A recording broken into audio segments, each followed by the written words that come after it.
मी तुम्हा सगळ्यांचा मित्र शंतनू खानवेलकर. आजच्या ह्या आगळ्या वेगळ्या कट्ट्यामध्ये तुम्हा सर्वांचं स्वागत आहे. कट्टा म्हटलं की आपल्या प्रत्येकाच्या मनात स्वतःच्या एखाद्या कट्ट्याची भावना येते किंवा तसा चित्र उभं राहतं. प्रत्येकाचा आपल्या कॉलेज वयीन आपल्या वयामध्ये एखादा कुठला ना कुठला तरी कट्टा राहिलेला असतो, बनलेला असतो. अजूनही अनेकांचे कट्टे आहेत. कट्टे रंगवणं ही एक कला आहे असं म्हणतात. अनेकांना माझं हे वाक्य पटेलही, कारण कट्टा रंगवणारी माणसं ही सगळ्यांनाच आवडणारी असतात, आवडीची असतात असं म्हणतात. असाच कट्टा काही काळापूर्वी कोरोनानंतर बरेच जणांमध्ये अंतरं पडली, माणसांमध्ये अंतर पडायला लागलं, नात्यांमध्ये अंतरं पडली, मैत्रीमध्ये अंतरं पडली, लोक भेटणं कमी व्हायला लागलं. 2022 साली मगाशी एक जे पत्र वाचून दाखवलं तसंच काही मित्रमंडळी एकत्र आली आणि त्यांनी गप्पा मारायला सुरुवात केली आणि ठरवलं की आता दर आठवड्याला भेटायचं. आठवड्याचं हो नाही करता करता ते पंधरवड्यावर आलं आणि एका मैत्री कट्ट्याचा जन्म झाला. पहिलं वर्ष छान गेलं, दुसरं वर्ष छान गेलं. 2 वर्ष पूर्ण झाल्यावर असं लक्षात आलं की 49 पाहुणे आपल्या ह्या कट्ट्यावरती येऊन गेलेले आहेत.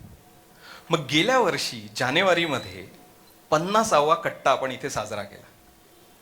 द्वितीय वर्षपूर्तीचा 50वा कट्टा गेल्या वर्षी इथे 3 मित्रांच्या, नवीन मित्रांच्या संमतीने, सहमतीने, त्यांच्या सोबत आपण तो साजरा केला. प्राची रेगे आल्या होत्या, प्रणव सुखदेव आले होते आणि डॉक्टर प्रकाश कोयाडे आले होते. आपल्यापैकी बरीच मंडळी मागच्या कट्ट्याला पण हजर होती, त्यापैकी आज अनेक जण आलेली आहेत. 2 वर्षानंतर पुन्हा पहिल्याच पद्धतीने दर शुक्रवारी असा एक पाहुणा येत आज हा 75वा कट्टा आपण इथे घेतो आहोत. असं म्हणतात की मूल जन्माला आलं की पहिले 1000 दिवस त्याची खूप काळजी घ्यावी लागते. त्याची भावनिक, त्याची शारीरिक, त्याची बौद्धिक काळजी घेतली की ते मूल चांगलं बहरू लागतं. आज कट्ट्याला 1000 दिवस पूर्ण झालेत आणि कट्टा बऱ्यापैकी बहरलेला दिसतोय. या बहरलेल्या कट्ट्यातून माणसं वाढत जाणार आहेत, मित्र बनत जाणार आहेत. आणि मित्र म्हटल्यावरती खूप काही बंधनं नसतात आणि असे खूप एटिकेट्स पाळले गेले पाहिजेत अशातलाच भाग नसतो. इथे येणारी मंडळी अनेकांच्या वैयक्तिक परिचयाची असतील किंवा ओळखीची असतील किंवा अजिबात माहितीची नसतील, पण एकदा माणूस कट्ट्यावर आला की तो मित्र बनून जातो. तसंच आज इथे येणारी पाहुणे मंडळी सुद्धा आपले मित्रच असणार आहे. आपण त्यांच्याशी संवाद साधणार आहोत, गप्पा मारणार आहोत, काहीतरी नवीन समजून घेणार आहोत, नवीन शिकायला मिळणार आहे, कदाचित ऐकायला मिळेल. त्या माध्यमातून आपल्याला सुद्धा अनेक गोष्टी समजतील. सोशल मीडियावरती आजकाल अनेक जण एकमेकांना ओळखून असतात. ओळखून हा शब्द प्रयोग करतोय मी मुद्दामून. ओळखत तर होती पूर्वी, आता सोशल मीडियाचा उद्रेक झालाय तर लोक एकमेकांना ओळखून असायला लागलेत. तर ह्या काळामध्ये सुद्धा माणसं आपल्याला भेटतायत, समक्ष भेटतायत आणि त्यांच्याशी मैत्री होतीये, हे जरा छान वाटतं. सो म्हणून ह्या कट्ट्याचा एक वेगळेपणा हा आहे की इथे प्रत्यक्ष माणसं भेटतात, गप्पा होतात, मैत्र जुळतं आणि काही जण त्या कट्ट्यावरून गेल्यावरती सुद्धा एकमेकांचे चांगले मित्र बनतात. असं सुद्धा अनेकांना वैयक्तिकरित्या अनुभवायला आलेलं आहे. काही जण खाजगीतही सांगतात. आपण आजच्या पाहुण्यांना बोलवणार आहोत, फार वेळ आपण घालवणार नाही आहोत, वेळ प्रत्येकाचा महत्वाचा आहे. सो पहिले पाहुणे आपले येत आहेत, दिलसे एकदम यंग असलेले, नाशिकहून आलेले श्रीयुत नंदकुमार देशपांडे.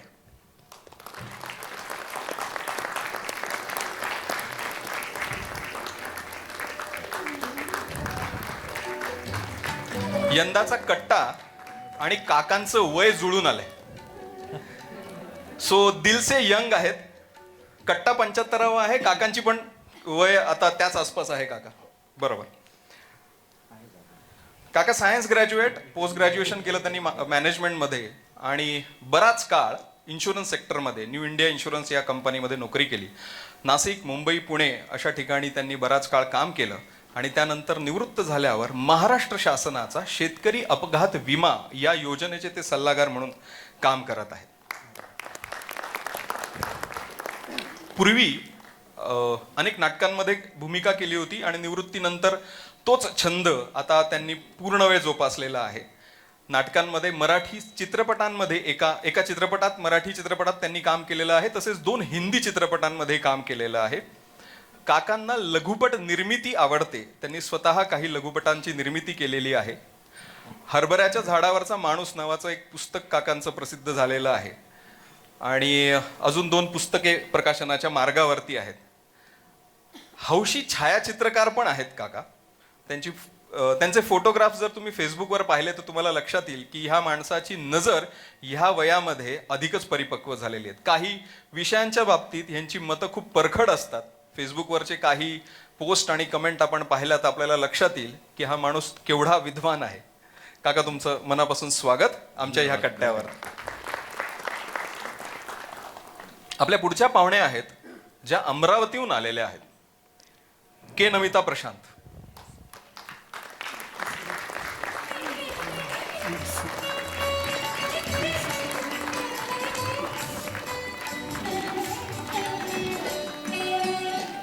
या म्युरल आर्टिस्ट आहेत, चित्रकार आहेत. त्यांना जेव्हा ओळखीबद्दल विचारलं तर त्यांचं असं म्हणणं होतं की मलाच माझी अजून ओळख झालेली नाही, तर मी माझी ओळख काय द्यायची. सो स्वतःचा शोध घेणारी चित्रकार असं मी खरं तर मला म्हणायला आवडेल. त्यांनी असं मला लिहून पाठवलं होतं, मुझे जिंदगी जीना पसंद है, जिंदगी काटना नहीं. सो यांची वेगळी ओळख अशी काही करून द्यावी असं मला वाटत नाहीये. त्यांच्याशी चर्चा करतानाच आपल्याला बऱ्याच गोष्टी लक्षात येणार आहेत. परंतु जुने वाडे, मंदिरं, ऐतिहासिक वास्तू बघायला त्यांना आवडतात. लोकांची गप्पा मारायला त्यांना आवडतं.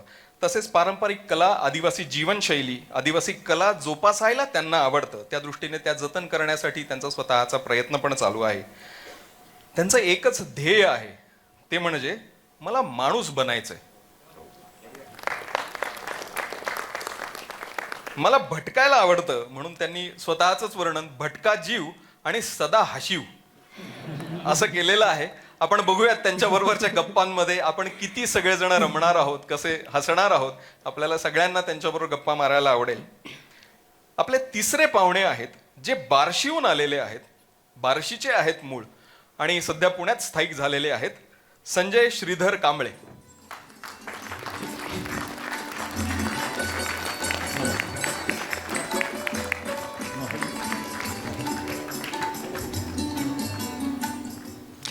मराठी तरुणाईला समाज माध्यमांवरती संजा या नावाने ओळख यांची खरं तर आहे. खासरे टीव्ही या चॅनलचे, युट्यूब चॅनलचे, या कॉन्टेंट क्रिएशन कंपनीचे ते संस्थापक आहेत.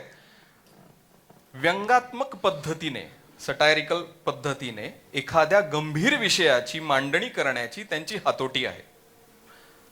रॅप पण करतात बरं का, आणि चांगलं रापटून टाकतात. त्यांची काही गाणी रॅप जर तुम्ही ऐकले तर तुम्हालाही लक्षात येईल की ह्यामध्ये कुठेतरी काही ना काहीतरी समस्या आहे जी त्यांनी मांडायचा प्रयत्न केलेला आहे. ते गमतीदार जरी वाटलं तरी सुद्धा. इंग्रजी गाणी किती जण ऐकतात आपल्यापैकी? खूप तरुण मंडळी बऱ्यापैकी ऐकत असतील. सो त्यांच्यापैकी अनेकांना माहिती असतील त्यांनी काही मराठी गाणी केलेली आहेत जी मूळ इंग्रजी गाण्यांवरती आधारित आहेत. ती बऱ्यापैकी गाजलेली आहेत. डोनाल्ड ट्रम्प किती जणांना माहिती आहे? अच्छा, ट्रम्प तात्या किती जणांना माहिती आहे? ट्रम्प तात्या हे नाव डोनाल्ड ट्रम्पला ज्यांनी दिलं ते संजय कांबळे. ते डोनाल्ड ट्रम्पलाही माहिती नसेल. आपल्याला गावागावांमध्ये, महाराष्ट्रामध्ये चिल्लबिल्ल सगळी ओळखतात ट्रम्प तात्या नावाने.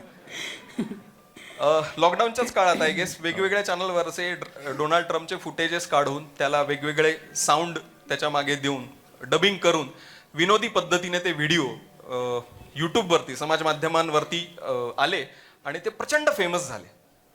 त्या व्हिडिओजला नंतर त्याची कॉपी अनेकांनी मारली, अनेक जणांनी तसे व्हिडिओ केले. त्याचा मूळ निर्माता म्हणजे जन्मदाता खरं तर संजय कांबळे आहे. डबिंग व्हिडिओज केलेले आहेत. गाजलेलं खासरेचं संगीत सुद्धा एका विशिष्ट पद्धतीने लोकांमध्ये गाजतंय. सध्या वर्गमंत्री नावाची एक वेब सिरीज त्यांची गाजते आहे, ज्याचं शूटिंग नगरमध्ये झालेलं आहे आणि नगरमधलेच बरेच कलाकार मंडळी आहेत. ही पूर्ण सिरीज संजय कांबळेंची आहे, खासरे टीव्ही वरती आहेत. असे आपले तिसरे पाहुणे. आपल्या चौथ्या पाहुण्या अभिरुची ज्ञाते. त्यांच्या काही वैयक्तिक कारणांमुळे आज येऊ नाही शकल्या. त्यांनी कार्यक्रमासाठी शुभेच्छा कळवलेल्या आहेत, त्यामुळे आपण त्यांचं स्वागत नाही करत आहोत. आपण कार्यक्रमाला सुरुवात करूयात. सर्व मित्रांचं मैत्री कट्ट्यावरती मनापासून स्वागत करूयात. धन्यवाद धन्यवाद धन्यवाद. हा कट्टा थोडासा वेगळा आहे. नॉर्मली जी मंडळी कट्ट्यावर येऊन गेलेली आहेत मैत्री कट्ट्यावरती, तिथे असा फॉर्मॅट असतो, तिथे एक चेअर असते, तिथे एक जण बसतो ज्याचा संदर्भातला कट्टा आहे, ज्या व्यक्तीचा कट्टा आहे, आणि बाकीची सगळी मंडळी शांतपणे त्याचं ऐकत असतात. त्याला हवं ते व्यक्त होतो तो माणूस, तो मित्र.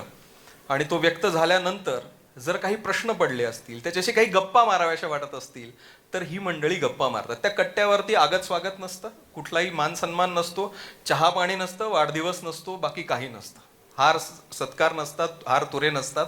वेगळा कट्टा असतो, कारण कट्ट्यावरती मित्र म्हटल्यावरती कुठल्याही गोष्टीची अपेक्षा केली जात नाही. तसाच हा कट्टा आहे. आजही इथे तशाच पद्धतीने आपण गप्पा मारायचा प्रयत्न करणार आहोत. माझी तिन्ही पाहुण्यांचं स्वागत करतो आणि विनंती करतो की एक 5-5 मिनिटं आपला जीवन प्रवास आपण सांगावा. सुरुवात देशपांडे काका. नमस्कार. सुरुवातीलाच मला इथे बोलवल्याबद्दल संयोजकांचे आणि आपल्या सगळ्यांचे मनपूर्वक आभार मानतो. एवढ्या अशा मोठ्या उपस्थित प्रेक्षकांसमोर आणि श्रोत्यांसमोर बोलणं ही माझी पहिलीच वेळ आहे आणि मला मनस्वी आनंद झाला आहे.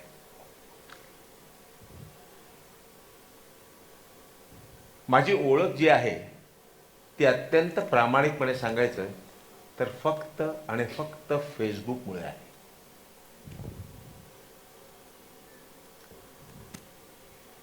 माझी साथी म्हणजे 2011 नोव्हेंबर,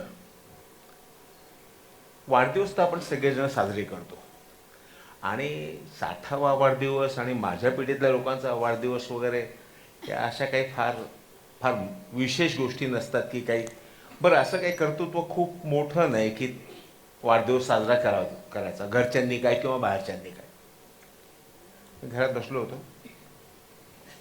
माझी मुलगी आर्किटेक्चरला होती म्हणजे त्यावेळेला, आणि तरुण मुली इथे खूप असतील. दरवेळेला छळून आमच्याकडनं पॉकेटमध्ये यायची. त्या दिवशी आता ती मला म्हणाली की बाबा आज मित्रांबरोबर जायचं नाही संध्याकाळी. बरं संध्याकाळी. आणि संध्याकाळी तिने एक छोटासा कार्यक्रम आयोजित करून आमच्या घरामध्ये मला एक बॉक्स दिला. त्या बॉक्समध्ये कॅमेरा होता. माझ्या पिढीने आणि मी तर नक्कीच त्याच्या आधी कॅमेरा हँडलच केलेला नव्हता. कॅमेरा बघणं म्हणजे समोरच्याच्या हातामध्ये कॅमेरा, इन्शुरन्स कंपनीमध्ये असल्यामुळे आमच्या सर्व्हेअरच्या हातामध्ये कॅमेरा, एवढीच माझी आणि कॅमेऱ्याची ओळख होती. 35 mm कॅमेरा, तो खूप महाग असायचा. त्यामुळे आणि कॅमेरा विकत घेणं, चालवणं वगैरे हे त्यावेळेला बऱ्यापैकी श्रीमंतीचं लक्षण होतं. माझ्या एका मित्राकडनं मी कॅमेरा आणला होता वापरायला, पण मी तो न वापरताच त्याला दिला, कारण मी खूप गांगरून गेलो होतो. कॅमेराला काही झालं असेल तर, होईल तर, म्हणून मी मला कॅमेरा दिला. Nikon P500. इथे माझे बरेच आपल्या फोटोग्राफर मित्र आहेत, त्यांना निकॉन P500 हा कॅमेरा माहीत असेल. कॅमेरा मी कधीही हँडल केलेला नव्हता आणि मग आता काढायचे कोणाचे फोटो म्हणून आईचा फोटो काढ, बायकोचा फोटो काढ, असे 3-4-5 दिवस फोटो काढल्यानंतर मी सप्तशृंगी गडावरती आईला घेऊन गेलो. माझी आई म्हातारी होती, तिला घेऊन गेलो आणि आई आणि ते सगळे वरती गेले आणि मी खाली फोटो काढत होतो. फोटो काढले बाजारातले असलेल्या लोकांचे, बस तेवढंच. नाशिकला धनंजय गोवर्धने नावाचा माझा मित्र आहे. बऱ्याच लोकांना माहीत असेल, महाराष्ट्रामध्ये अतिशय नावाजलेला असा तो आर्टिस्ट आहे. त्याला मी एकदा बोलवलं, धनू ये रे, कॅमेरा घेतलाय नवीन बघ, मोनाने दिला. तो म्हटला अरे कॅमेरा काय बघायला बोलवतोय मला, फोटो काढले असते तर ते बघायला बोलव. म्हटलं अरे काढलेत फोटो. मग तो आला आणि त्याने कॅमेरा बघितला. मला म्हटलं हे फोटो तू काढलेस? म्हणजे त्याचा माझ्यावरती विश्वास नव्हता. तर हो म्हटलं मी काढलेत. नक्की तू काढलेस? म्हटलं हो नक्की मीच काढलेत. बर. माझ्या एक 15 दिवसानंतर आता आपल्याला तुझ्या फोटोंचं प्रदर्शन भरवायचं आहे. धनू मला असं म्हणतोय, एवढा मोठा आर्टिस्ट, की माझ्या फोटोचं, आता हे मी चेष्टेची, मला वाटलं हा आपली खूपच टिंगलटवाळी करतोय. मित्रच तो ना. म्हणला, हा मित्र. हा तो म्हणला नाही अरे तुझे फोटो खूप चांगले आहेत आणि आपण त्याचं प्रदर्शन भरवू. आता हे जे आहेत यातले तू प्रतवारी कर, तुला जे चांगले वाटले ते का चांगले वाटले याच्यावरती स्वतःशीच डिस्कशन कर. वाईट वाटले ते का वाईट वाटले हे बघ, स्वतःशीच बोल, म्हणजे तुला लक्षात येईल की चांगला फोटो काय असतो, वाईट फोटो काय असतो, आणि आपण ह्या फोटोग्राफीमध्ये नेमके कुठे आहोत. आणि आपल्याला एकंदर तुला आवडणारे असे 25 फोटोंचा एक्झिबिशन भरवायचं आहे. इतक्या कमी वेळामध्ये हे मग ईर्ष्या निर्माण झाली. आणि ईर्ष्या निर्माण झाल्यावरती मग मी मला आवडणारे फोटो वेगळे काढले म्हणजे प्रिंटआउट काढलेच नव्हते, वेगळे बघितले. परत फोटोग्राफीला गेलो आणि मग तिसऱ्या आठवड्यामध्ये आम्ही नाशिकला माझा पहिलं फोटो प्रदर्शन भरवलं, चेहरे या नावाने. त्यात फक्त आणि फक्त ग्रामीण लोकांपासून ते इतर लोकांचे चेहरे होते. आणि चेहरे काढताना मला धनंजयने जे सांगितलं होतं की चेहरे हे देखणे चेहरे नसावेत. देखणे चेहरे तर कोणाचे काढता येतात, चेहऱ्यातनं त्या माणसाची मनोवृत्ती आणि माणूस दिसला पाहिजे समोर, असे मी ते फोटो काढले. लोकांना खूप आवडलं. स्थानिक वृत्तपत्रामध्ये त्याबद्दल खूप चांगलं भरभरून बोललं गेलं.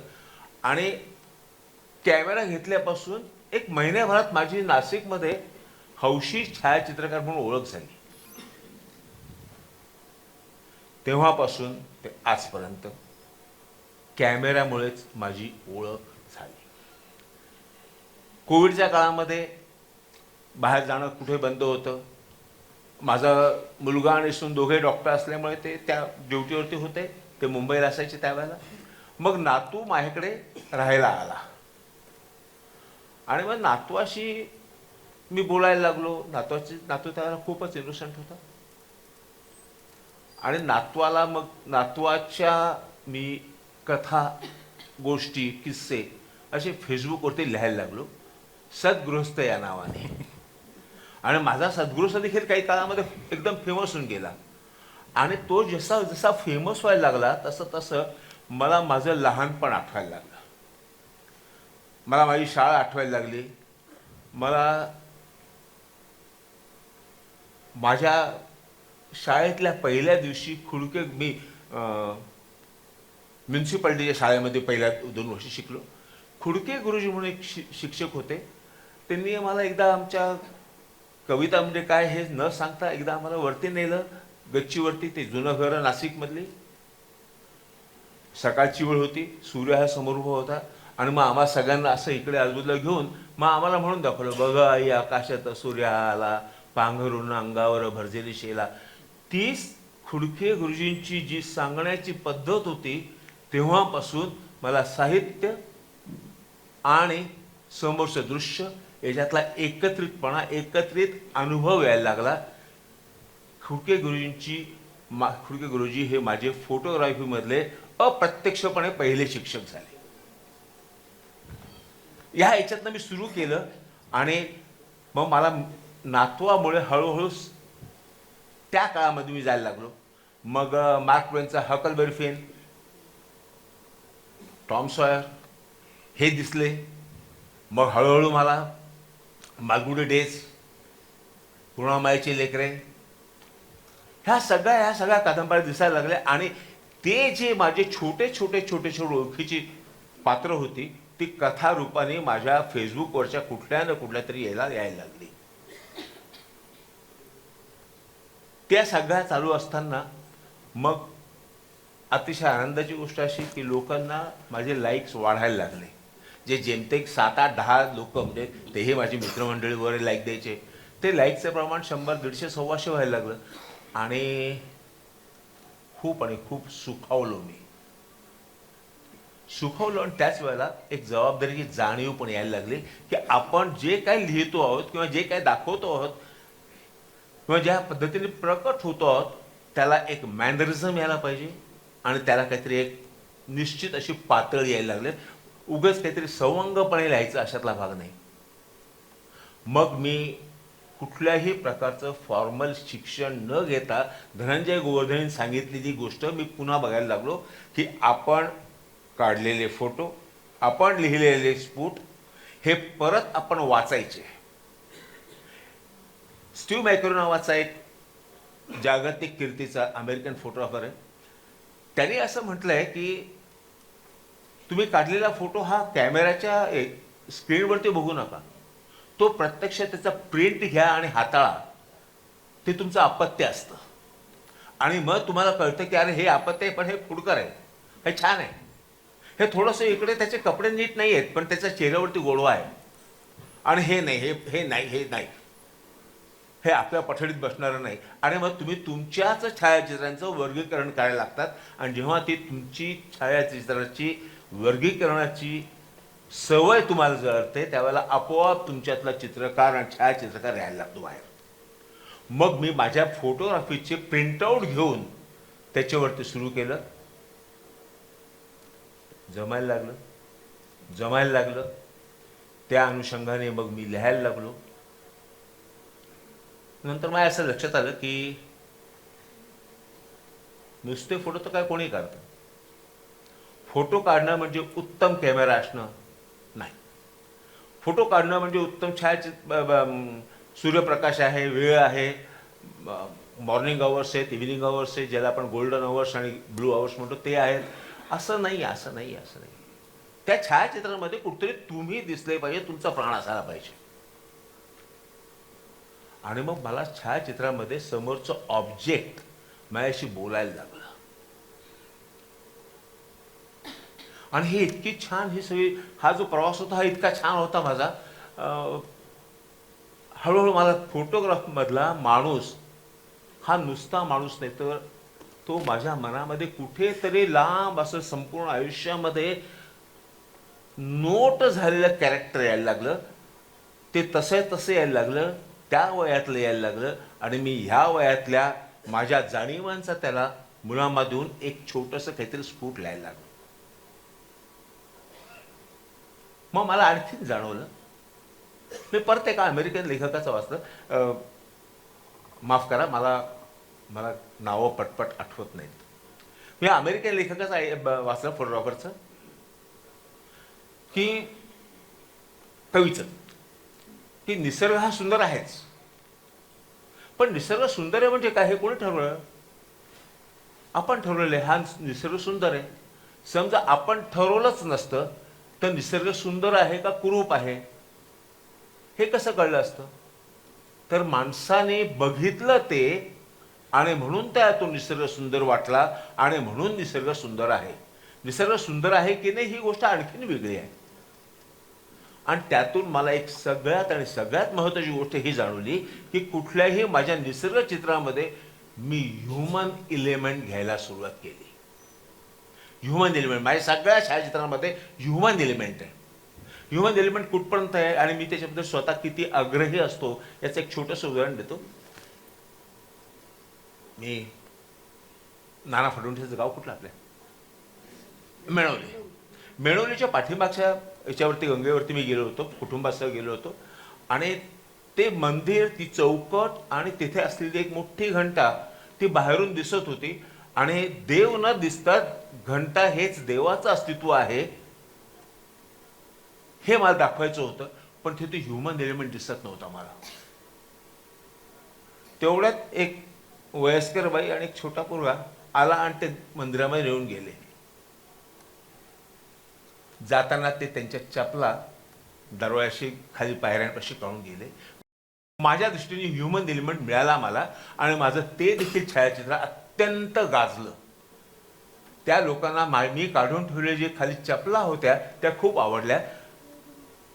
नुसती घंटा नाही, आज त्या मंदिरामध्ये माणसाचा वावर आहे, अस्तित्व आहे. आणि अस्तित्व आहे म्हणून देव आहे आणि म्हणून निसर्ग आहे.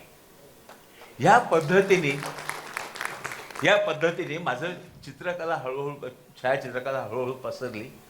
आणि मग नंतर थोडीशी काय होतं, प्रामाणिकपणे सांगायचं तर सवय पण होऊन जाते, सवय होऊन जाते. बहुतेक सगळे जे नामवंत जगातले मोठे छायाचित्रकार आहेत, मला सुरुवातीला की ते कुठला कॅमेरा वापरतात याच्याबद्दल खूप कुतूहल होतं. आणि नंतर लक्षात आलं की कॅमेरा हा महत्त्वाचा नसतोच. कॅमेऱ्यात आपण काय काढतो याहीपेक्षा आपण ते का काढतो हे आपल्याला जाणवायला पाहिजे. आणि मला ते नमिताला सांगता आलं पाहिजे, मला ते यांना सांगता आलं पाहिजे की मी म्हणून फोटो काढलेला आहे.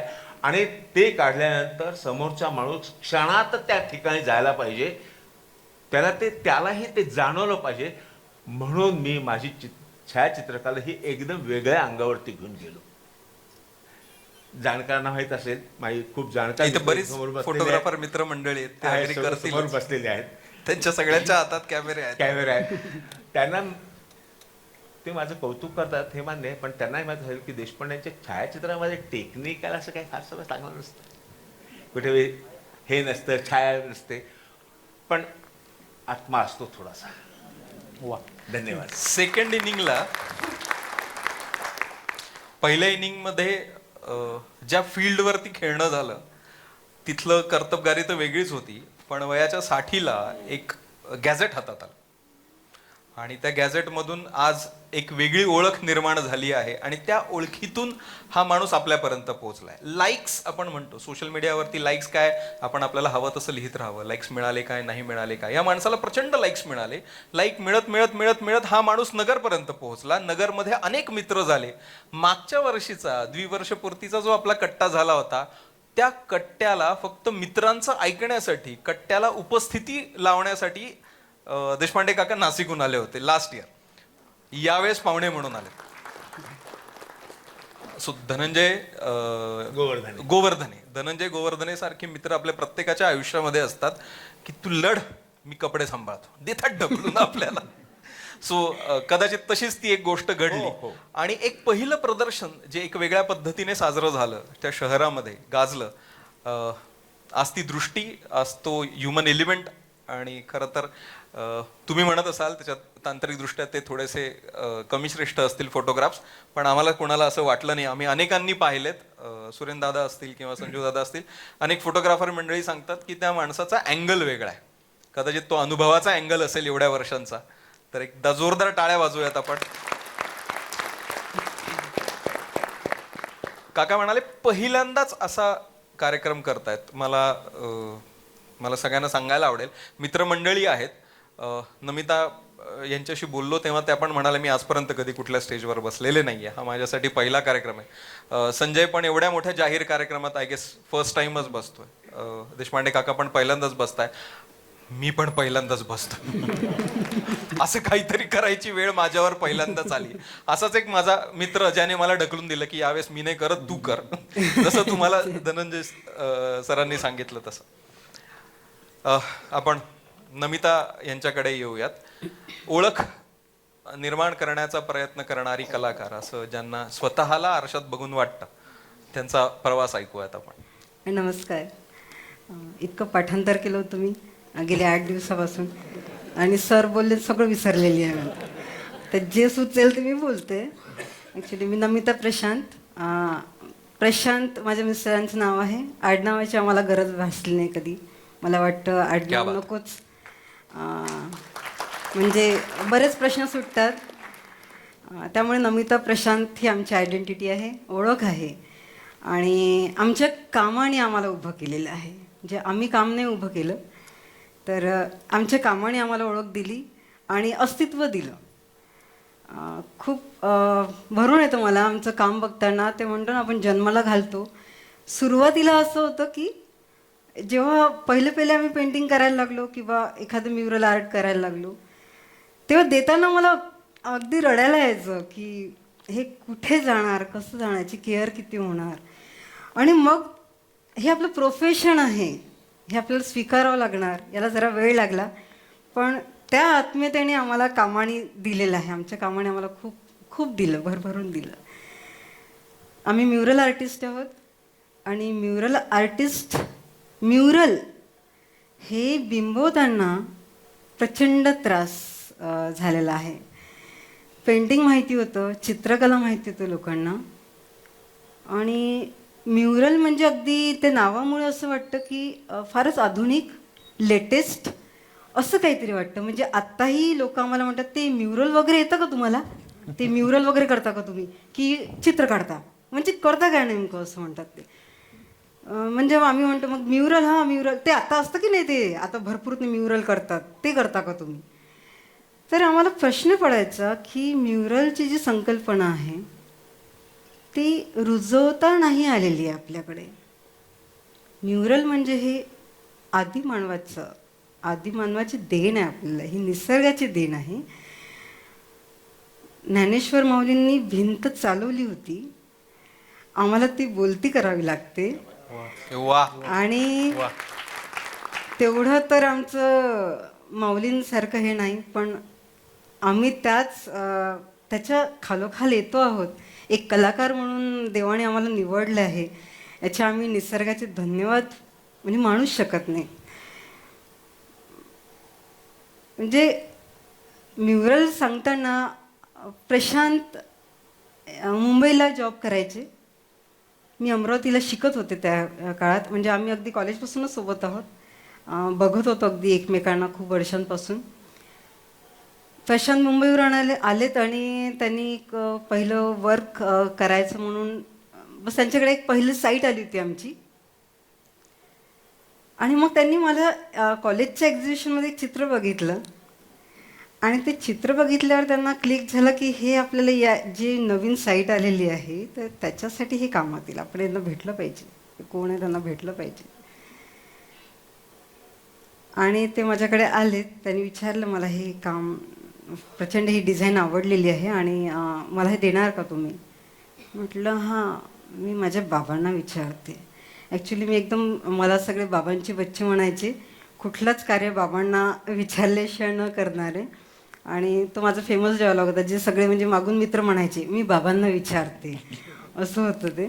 तर मी त्याला पण तेच म्हटलं, आणि त्यांनी पण बॅकग्राऊंडमध्ये ऐकलं होतं, मी बाबांना विचारते. तर अशा पद्धतीने आम्ही म्युरलमध्ये काय ते मला पहिल्यांदा ओळख झाली म्युरलची. तोपर्यंत मला पण असं काही कल्पना नव्हती. आणि त्याहूनही विशेष हे आहे, जेव्हा प्रशांत आणि मी म्युरल करायचं आहे ठरवलं, तेव्हा आम्ही म्युरलच्या जरासा पायाकडे वळलो. म्युरल आम्ही पण ऐकूनच होतो, जे सगळ्या तुमच्यासारखं आम्ही पण म्युरल ऐकतो. आम्हालाही असं वाटायचं हे काहीतरी वेगळं, भन्नाट काहीतरी प्रकरण आहे, खूप कठीण काहीतरी आहे, काहीतरी वेगळं करावं लागतं असं. आणि मग कळलं की अरे म्युरल म्हणजे भित्तिचित्र ना, सरळ सरळ. म्हणजे आपले जे गुहाचित्र आहेत ते म्युरल. म्युरल म्हणजे ह्यूज, एका मोठ्या साईजमधलं चित्र, जे तुम्हाला चालता चालता थांबवतं. तुम्हाला ती भिंत बोलायला लागते, आणि तुम्हाला माणूस लागत नाही तिथे, तुम्ही असे थबकता आणि त्या भिंतीकडे एकटक बघता, आणि मग ती तुम्हाला तिची कहाणी सांगायला लागते. एक भिंत तिची कहाणी सांगायला लागते. ते म्युरल आर्ट आहे. आता आम्हाला सब्जेक्ट असतात, त्यानुसार आम्हाला द्यावं लागतं याला, म्हणजे क्लायंटला द्यावं लागतं तसं.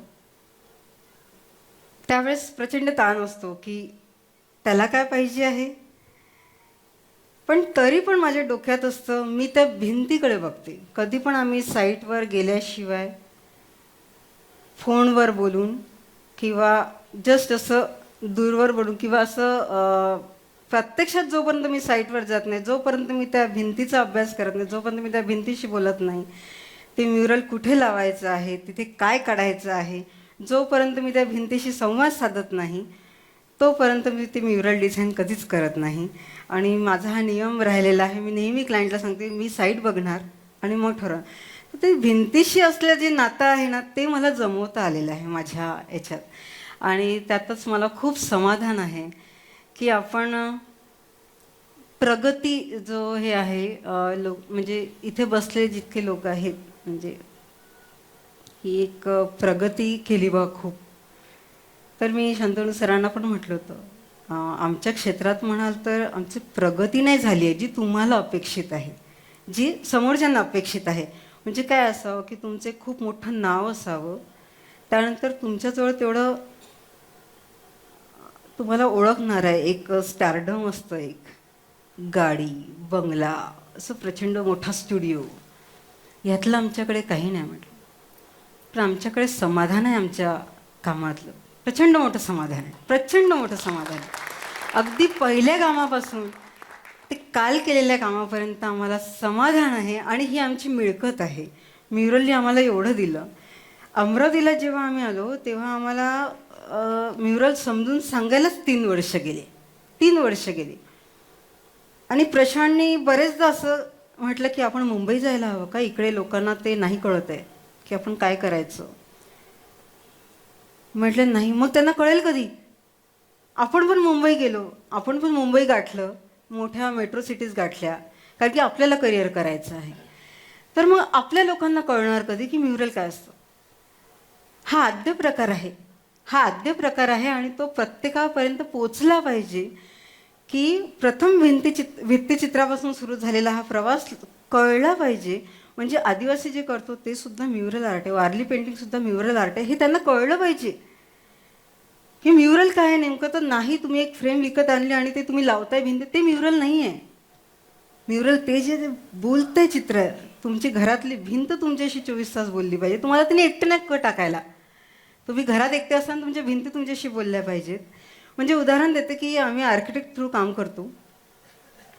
बरेच आर्किटेक्ट असतात ते त्यांचं स्टेटस जपतात आणि अगदी शेवटची जी घर बांधताना म्हणा कुठलंही, तेव्हा सगळ्यात शेवटचं काम आमचं असतं. सगळं फिनिशिंग झाल्यावर की आता याला रंगरंगोटी करायची, सजवायचं आहे. आम्ही सजवणारी माणसं आहोत. बरेच आर्टिस्ट लोक आम्हाला निग्लेक्ट पण करतात बरं, कारण की ते खूप वर्षांपासून त्या साईड लांबत असतात आणि शेवटी श्रेय आम्ही घेऊन जात असतो, कारण की येणारा प्रत्येकजण आमच्या कलेकडे बघत असतो. त्यामुळे ते आम्हाला निग्लेक्ट पण खूप करत असतात. बरेचदा आम्हाला इन्व्हिटेशन पण देत नाहीत कार्यक्रमाचं. पण आम्हाला माहिती असतं आम्ही जरी नसलो तरी आम्ही आमचं अपत्य तिथे सोडलेलं आहे, तो आमची ओळख नक्कीच देणार आहे. तर त्यामुळे आम्ही कधीच टेन्शन घेत नाही. फिरून फारून आमचे लेकरं आमची ओळख करून देतात, येणाऱ्या जाणाऱ्याला नक्की देतात. त्यामुळे आम्ही आमचे लेकरं पिल्लावळं सोडलेली आहेत आम्ही जिकडे तिकडे. सो आम्ही टेन्शन घेत नाही. पण असं होतं की त्यांच्यात आणि आर्किटेक्ट आणि आमच्यात असं होतं की बरेचदा असं लक्षात येतं, ज्या व्यक्तींना त्या घरात राहायचं आहे त्यांचा विचार केला जात नाही. म्हणजे घर कसं चांगलं दिसेल एवढा त्यामागे विचार असतो. घरातली माणसं काय राहतात, त्यांचे विचार काय आहेत, त्यांच्या घराबद्दलच्या भावना काय आहेत, त्यांना 24 तास तिथे राहायचं आहे, त्यांना आयुष्यभर तिथे राहायचं आहे, त्यांना घर त्यांचं कसं त्यांच्याशी संवाद साधेल, हा विचार घर बांधताना अगदी पहिली वीट ठेवतो त्या प्रत्येकाने करायचा असतो. म्हणजे आम्ही हा विचार बरेचदा केलेला आहे की अगदी मजूर लोकसुद्धा हा विचार करतात, पण बरेचदा ते मोठमोठे आर्किटेक्ट लोक करत नाही. आणि मग तिथे आमचं थोडीशी चंगळ होते की त्यांचा विचार वेगळा असतो आणि मी जेव्हा त्यांना भेटते तेव्हा माझा विचार अगदी स्पष्ट असतो. आपल्याला साईट भेटेल किंवा न भेटेल. म्हणजे थोडंसं प्रशांतला टेन्शन असतं बरं माझ्या स्वभावाचं खूप जास्ती, साईट जाते की काय. पण माझं राहिलेलं असं की घरातली जी व्यक्ती तिथे राहणार आहे त्याचे विचार घेणं, त्याच्या भावना जाणून घेणं आणि त्यानुसार ते चित्र त्या घरात असावं. म्हणजे अगदी आपण मॉडर्न टाईपचं घर आहे, पण त्याला ते घरी मॉडर्न नको आहे, त्याला कुठेतरी मातीशी जोडलेलं हवं आहे, त्याला चित्र पण तसंच हवं आहे. अरे पण तो मॉडर्न करून देताय तुम्ही, त्याला भरपूर पैसा त्याच्या मागे जातो आहे. आणि मग काय होतं, इनॉग्रेशन झाल्यावर ते सुचतं ना, ते घर एकदम असं निराश. मग हेच नको व्हायला हा माझा प्रयत्न असतो की घर कसं बोलतं व्हावं. तर आपण उगाच घरात फ्रेम्स लावत नाही, चित्र लावत नाही. त्या घराला बोलतं करण्यासाठी, त्या भिंतींना बोलतं करण्यासाठी म्युरल आर्ट असतं. आणि हे आम्ही समजून सांगण्याचा वारंवार प्रयत्न करतो आहे, अजूनही करतोच आहे, बहुतेक करतच राहावं लागेल की म्युरल आर्ट समजून घ्यावं. आमचं प्रोफेशन आहे, पण मला त्या बाबतीत पण जागृत करते मी की तुम्ही घरात चित्र लावताना त्याला समजून घेतलं पाहिजे. तुम्हाला काय वाटतंय, तुमच्या भावना तुम्हाला जर ओतता आल्या तर तुमच्या भिंती तुमच्याशी नक्की बोलतील, त्या सतत तुमच्याशी संवाद घालतील. हे पटवून देण्याचा मी प्रत्येक साईटवर माझा हा प्रयत्न असतो आणि अशा पद्धतीने आमचं काम आहे. याच्यासाठी हा जो प्रयत्न आहे तुम्हाला लक्षात आलं असेल की अतिशय स्ट्रगलिंग आहे. कोणाला हा टाईमपास करायचा नसतो, त्यांच्याकडे भरपूर पैसा असतो. ते म्हणतात आम्ही चटकन जाऊ शकतो, पटकन विकत आणू शकतो आणि लावू शकतो. पण चित्राचा एक आत्मा असतो. आमच्याकडे आम्ही बरेच एक्झिबिशन्स घेतो.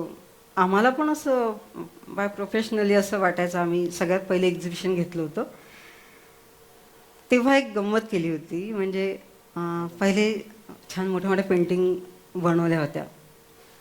10,000पासून त्याचं स्टार्टिंग ठेवलं होतं. आणि मग अगदी उद्या एक्झिबिशन आहे, प्रदर्शनी भरवायची आहे, सगळे रात्रीतून सेट केलं. आणि प्रशांत म्हटलं हे नाही कडे आपलं काहीतरी चुकतंय. म्हणे काय तुला आता मध्येच काय सुचतंय. म्हटलं नाही, प्रदर्शन बघायला प्रत्येकजण येणार आहे, कोणी येणार आहे. आपण खुलं ठेवलेलं आहे, असं काही स्पेशल क्लाससाठी आपण प्रदर्शन ठेवलेलं नाही आहे, खुलं ठेवलेलं आहे. इथून कोणीच परत नको जायला, कोणीच परत नको जायला. त्याने आपलं कुठलं तरी आर्ट त्याच्या घरात गेलं पाहिजे, त्याच्या घरापर्यंतचा प्रवास झाला पाहिजे. हे असं प्रत्येक. मग काय करायचं म्हटलं, हे बघ 10 रुपयापासून 10,000पर्यंत प्रत्येक तिथपासून अशा वस्तू आपल्या प्रदर्शनीत हव्यात की कुणालाच घेताना कुठलाच विचार डोक्यात येऊ नये आणि प्रत्येकाला त्याचा आनंद मिळावा. आम्ही रात्रीतून असे आर्टिकल्स तयार केलेत आणि प्रचंड प्रतिसाद आम्हाला मिळाला. म्हणजे आमचं जे आपण ते लिहितो ना, अभिप्राय बुक असतं, 10,000ची पेंटिंगसुद्धा पहिल्या दिवशी गेली, पण तोच आनंद आम्हाला 10 रुपयाचं एक छोटंसं हे घेऊन जाणाऱ्याच्या चेहऱ्यावर सुद्धा आम्हाला दिसलं होतं. आणि म्हटलं नाही, आपल्याला सुचतंय हे वेळेत, आपल्याला वेळेत सुचतंय, याचा अर्थ आपली कला आपल्याला जगवते आहे, तिने आपल्याला निवडलंय. चल आपल्याला टेन्शन नाही आता, ती आपल्याला नेईल, कुठेतरी नेणार आहे. ते म्हणतात ना की आपण प्लॅनिंग काही करायचे नसतात, सरळ सरळ चालायचं असतं. प्लॅनिंग आधीच ऑलरेडी झालेलं आहे. त्यामुळे हे आम्हाला नेहमी नेहमी अनुभूती येते ही की आपल्याला प्लॅनिंग करायचे नाही आहे, आपल्याला फक्त काम करत राहायचं आहे. त्यांनी प्लॅनिंग सेट केलेलं आहे, त्याने आपल्याला निवडलेलं आहे, फक्त आपल्याला ओळखायचं आहे त्याने आपल्याला कशासाठी निवडलेलं आहे आणि तेवढं प्रामाणिक करत राहायचं आहे.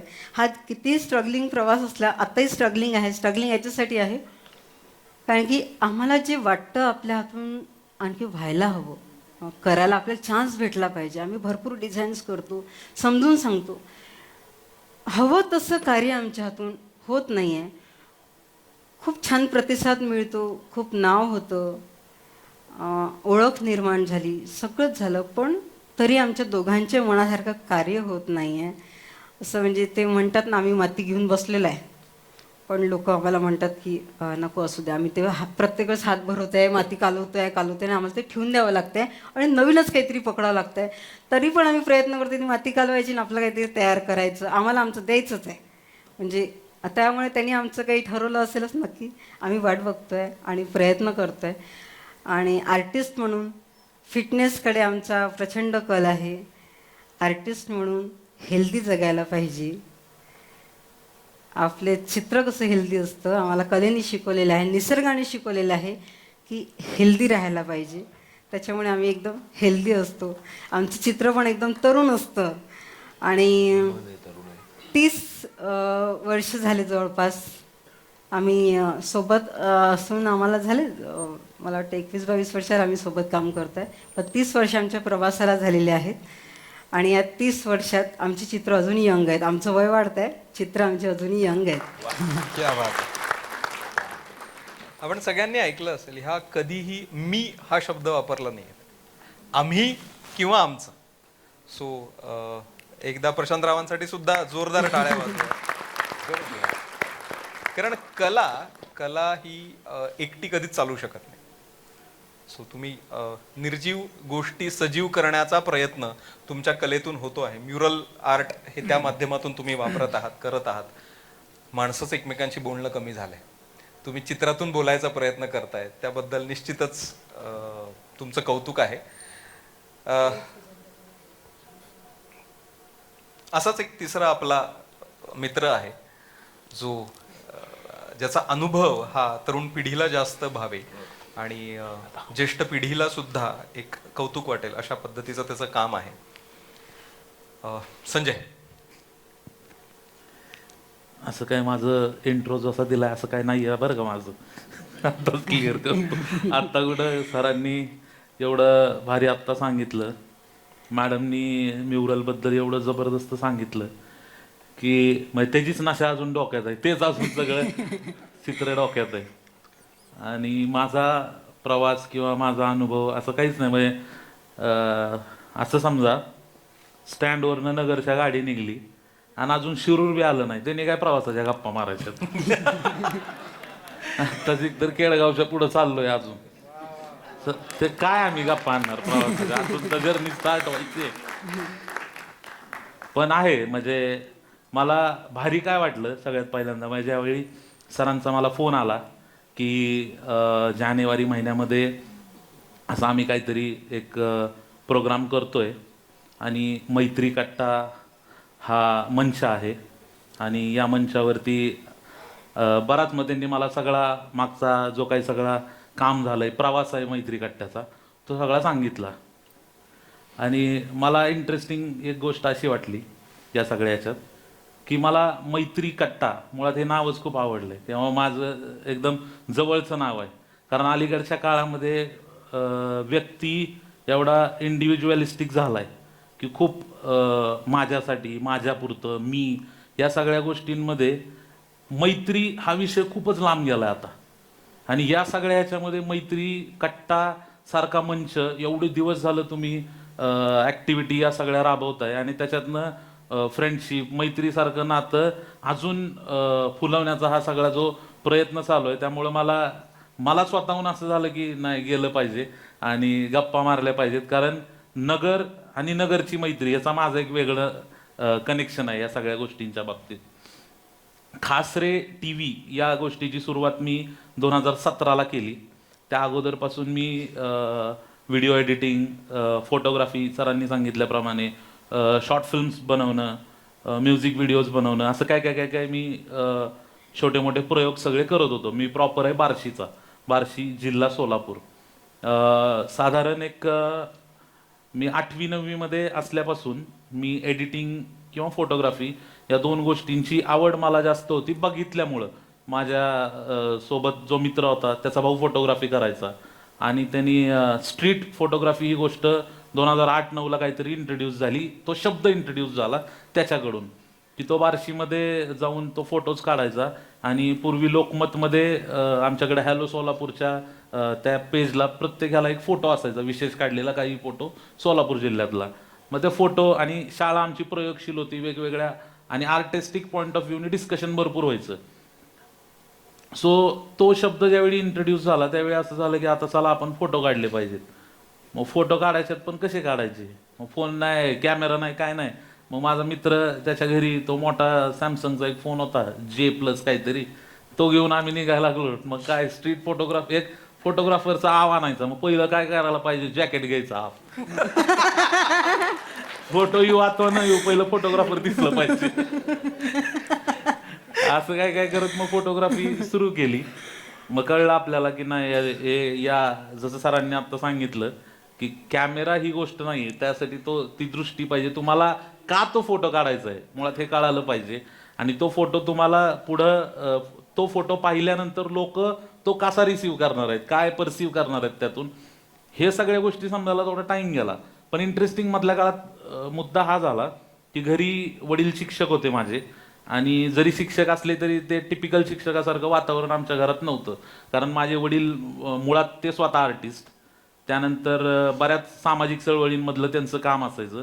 त्यामुळं साहित्याचं काही वाचन असेल, काही लेखन असेल, याला नेहमी शाबासकी देणारे, प्रोत्साहन देण्याचं वातावरण घरात असल्यामुळं एक दिवशी आम्ही सहज त्यांना म्हणलं की कम्प्युटर आपण घेतला पाहिजे, आमचं MSc IT पण झालंय. मग सगळ्यात बेस्ट कम्प्युटर कुठला आहे बाबा, ती घेऊन ते आले. आणि कम्प्युटर आल्यानंतर नवीन गोष्ट आली ती ट्रेंडिंगला, व्हर्च्युअल DJ. हे जे DJ अलीकडे आपण बघतोय, हे DJ गॅदरिंग मध्ये आता प्रत्येकाने बघितलं असेल, पहिलं एका गाण्यावर डान्स करायचे 2005-06 पर्यंत.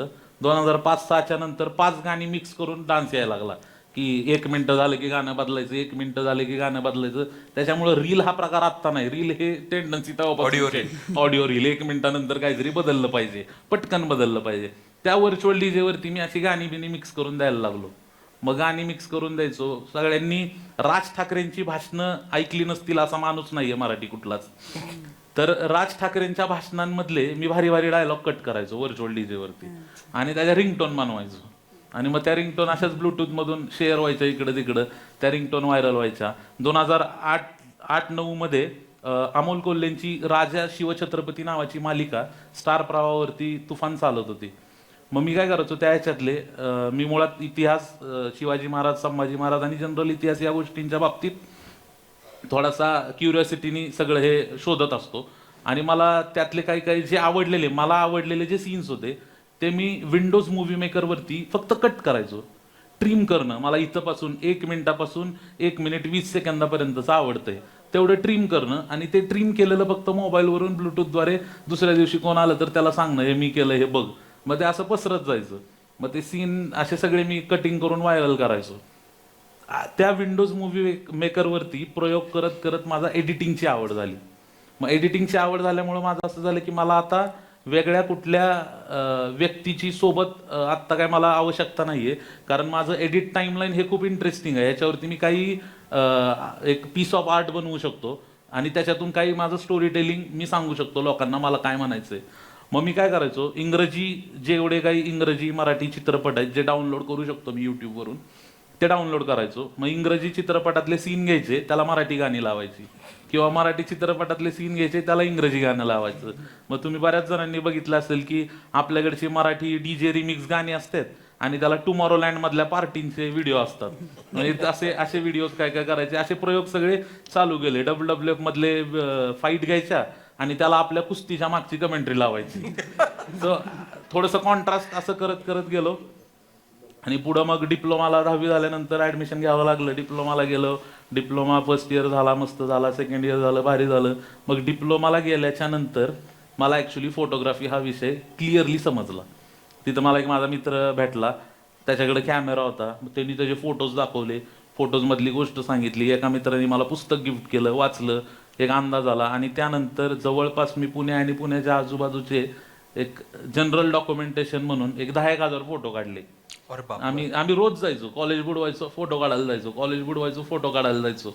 आणि मधल्या वेळेमध्ये शॉर्ट फिल्म्स बनवायचो. आमच्या short films American film festival, Canada film festival बऱ्याच ठिकाणी दाखवल्या गेल्या. मग आम्ही त्या युट्यूबला वगैरे त्यावेळी टाकले नव्हते. 2013-14 पहिलं युट्यूब चॅनल काढलं, स्वतःच्या नावाने होतं. अजून आम्ही 4-5 मित्रांनी मिळून एकत्र चालवलं. म्हणजे माझ्या नावाचं होतं. त्याच्यावरती मी एडिटिंगचे असे काहीतरी छोटे मोठे प्रयोग करून त्याच्यावर टाकत राहायचो. त्याला व्ह्यूज येत राहिले, त्याच्यावरती लोक येत राहिली, ते सबस्क्राईबचं बटन दाबत राहिले. पण युट्यूब चॅनल असं काहीतरी पुढं मोठं घडेल असं काही कल्पना नव्हती मला. आम्ही मित्र म्हणून मात्र एक प्लॅनिंगनी युट्यूब चॅनल डेव्हलप केलं की याच्यावरती आपल्याला काहीतरी एक चांगला कंटेंट तयार करायचा आहे किंवा शॉर्ट फिल्म्स टाकायचे आहेत. मग आम्ही एकदम चांगला असा सोशल इश्यू घ्यायचा, त्याच्यावरती काहीतरी गंभीर लिहायचं आणि ते टाकायचं. पण ते बघायचंच नाही कोण, आम्हीच 5-6 जण बघायचो. आणि असं व्हायला लागलं, अरे हे बघतच नाही कोण. मुळात फिल्म किंवा एखाद्या कुठल्याही आर्ट, पीस ऑफ आर्टची निर्मिती यासाठी केली जाते की त्याच्यात ते भरपूर लोकांपर्यंत पोचलं पाहिजे. आणि अल्टिमेटली आपला अजेंडा जिथं तो होतच नाहीये, लोक बघतच नाहीयेत. त्यात अजून शॉर्ट फिल्म बनवणाऱ्यांमध्ये एक अजून किडा असतंय की युट्यूबवर नाही अपलोड करायचं कारण ती फ्री आहे. मग विमीवर अपलोड करा, त्याला पासवर्ड लावा. अरे बनवलंय लोकांसाठी, लोकच बघू शकणार नाहीत, तर तुम्ही बनवून काय फायदा आहे मग ती गोष्ट. मग मी पहिला तर फेस्टिवल कट केला, अजिबात फेस्टिवलला फिल्म टाकायची नाही. पब्लिक डोमेनमध्ये पहिलं लोक काय काय स्वतःहून बघतील आणि जेवढं आपलं आर्टवर्क लोक जास्तीत जास्त बघतील ते त्या बाबतीत काय प्रतिक्रिया देतील याच्यासारखं मला डेमोक्रेटिक माध्यम इंटरनेट सारखं दुसरं कुठलं वाटलंच नाही. आणि दरम्यानच्या काळात मी मास कम्युनिकेशनचा अभ्यास करत होतो. आमच्या एका प्राध्यापकांकडून मला TVF आणि AIB या 2 चॅनलची माहिती मिळाली. ऑल इंडिया बकशोध म्हणून AIB सारखं एक मोठं चॅनल, जे आता ऍक्च्युली दुर्दैव आहे आपलं की ते चॅनल आत्ता नाहीये. पण त्यापैकी भारताचा कॉमेडी सीन, इंडियन कॉमेडी सीनला थोडंसं ट्रान्झिशन देण्याचं काम त्यांनी केलं. आणि दुसरं म्हणजे TVF. जी वेब सिरीज कल्चर आपण आता बघतोय, भारतातली पहिली web series he The Viral TVS नी Fever. बनवली, द व्हायरल फिवर. मग हे 2 चॅनल बघितल्यानंतर असं झालं माझं, अरे हे पण तेच बोलतायत जे आपल्याला बोलायचंय. बेरोजगारीचा विषय हे पण सांगतायत, तुम्हाला शिक्षण व्यवस्थेवरती हे पण बोलतायत, पण यांची बोलण्याची पद्धत खूप भारी आहे. मग तिथं मला पहिल्यांदा कळालं व्यंग, की हे खूप भारी सार्कॅस्टिक वेने काहीतरी सांगतायत, सार्कॅझमचा वापर खूप चांगला करतायत, व्यंगात्मक मांडणी इतकी इंटरेस्टिंग आहे की तो विषय पण पोचतोय, त्याच्यातून एंटरटेनमेंट पण होतंय आणि भरपूर लोक बघतायत. आणि मग त्या धर्तीवरती काहीतरी केलं पाहिजे, तशा प्रकारचं मराठी माध्यमातून आपण आपले विषय लोकांपर्यंत मांडले पाहिजेत, अशा अर्थाचा एक प्लॅटफॉर्म आपण बनवला गेला पाहिजे असं वाटलं. त्यातून मग खासरे टीव्ही ही गोष्ट सुरू झाली. सो 2017ला खासरे टीव्हीमध्ये डोनाल्ड ट्रम्प तात्या म्हणून आम्ही त्याचे डबिंग व्हिडिओ बनवायला लागलो. आणि ट्रम्प तात्यापासून डबिंग व्हिडिओ बनवत मग पुढे म्युझिक व्हिडिओज आले, वेगवेगळे शोज बनवले, काही आता नवीन वेब सिरीज आमची वर्गमंत्री म्हणून आली, पॉडकास्ट केले, मुलाखती घेतल्या, असा बराच कंटेंट आम्ही सगळी मित्रमंडळींनी एकत्र येऊन खासरे टीव्हीवरती बनवला. जवळपास 6-6.5 लाखाच्या वरती त्याला सबस्क्रायबर झाले खासरे टीव्ही या प्लॅटफॉर्मला. आणि या सगळ्या गोष्टींमध्ये नगरचं आणि आमचं कनेक्शन खूप भारी झालं, कारण आम्ही लॉकडाऊनच्या दरम्यानमध्ये आम्ही यांना फिरोदिया सरांना इथं भेटलो आणि आमचा हा सगळा प्रयोग बघून त्यांनी आम्हाला सांगितलं की आता या पुढच्या प्रवासामध्ये मी पण तुमच्या सोबत असेल. सो तुम्हाला जे जे प्रयोग सगळे करायचे आता इथून पुढे त्याला आम्ही सोबत आहोत, आमचं पाठबळ सोबत आहे. त्यामुळे आम्ही खूप इंटरेस्टिंगली नवीन नवीन प्रयोग ताकदीने करू शकलो.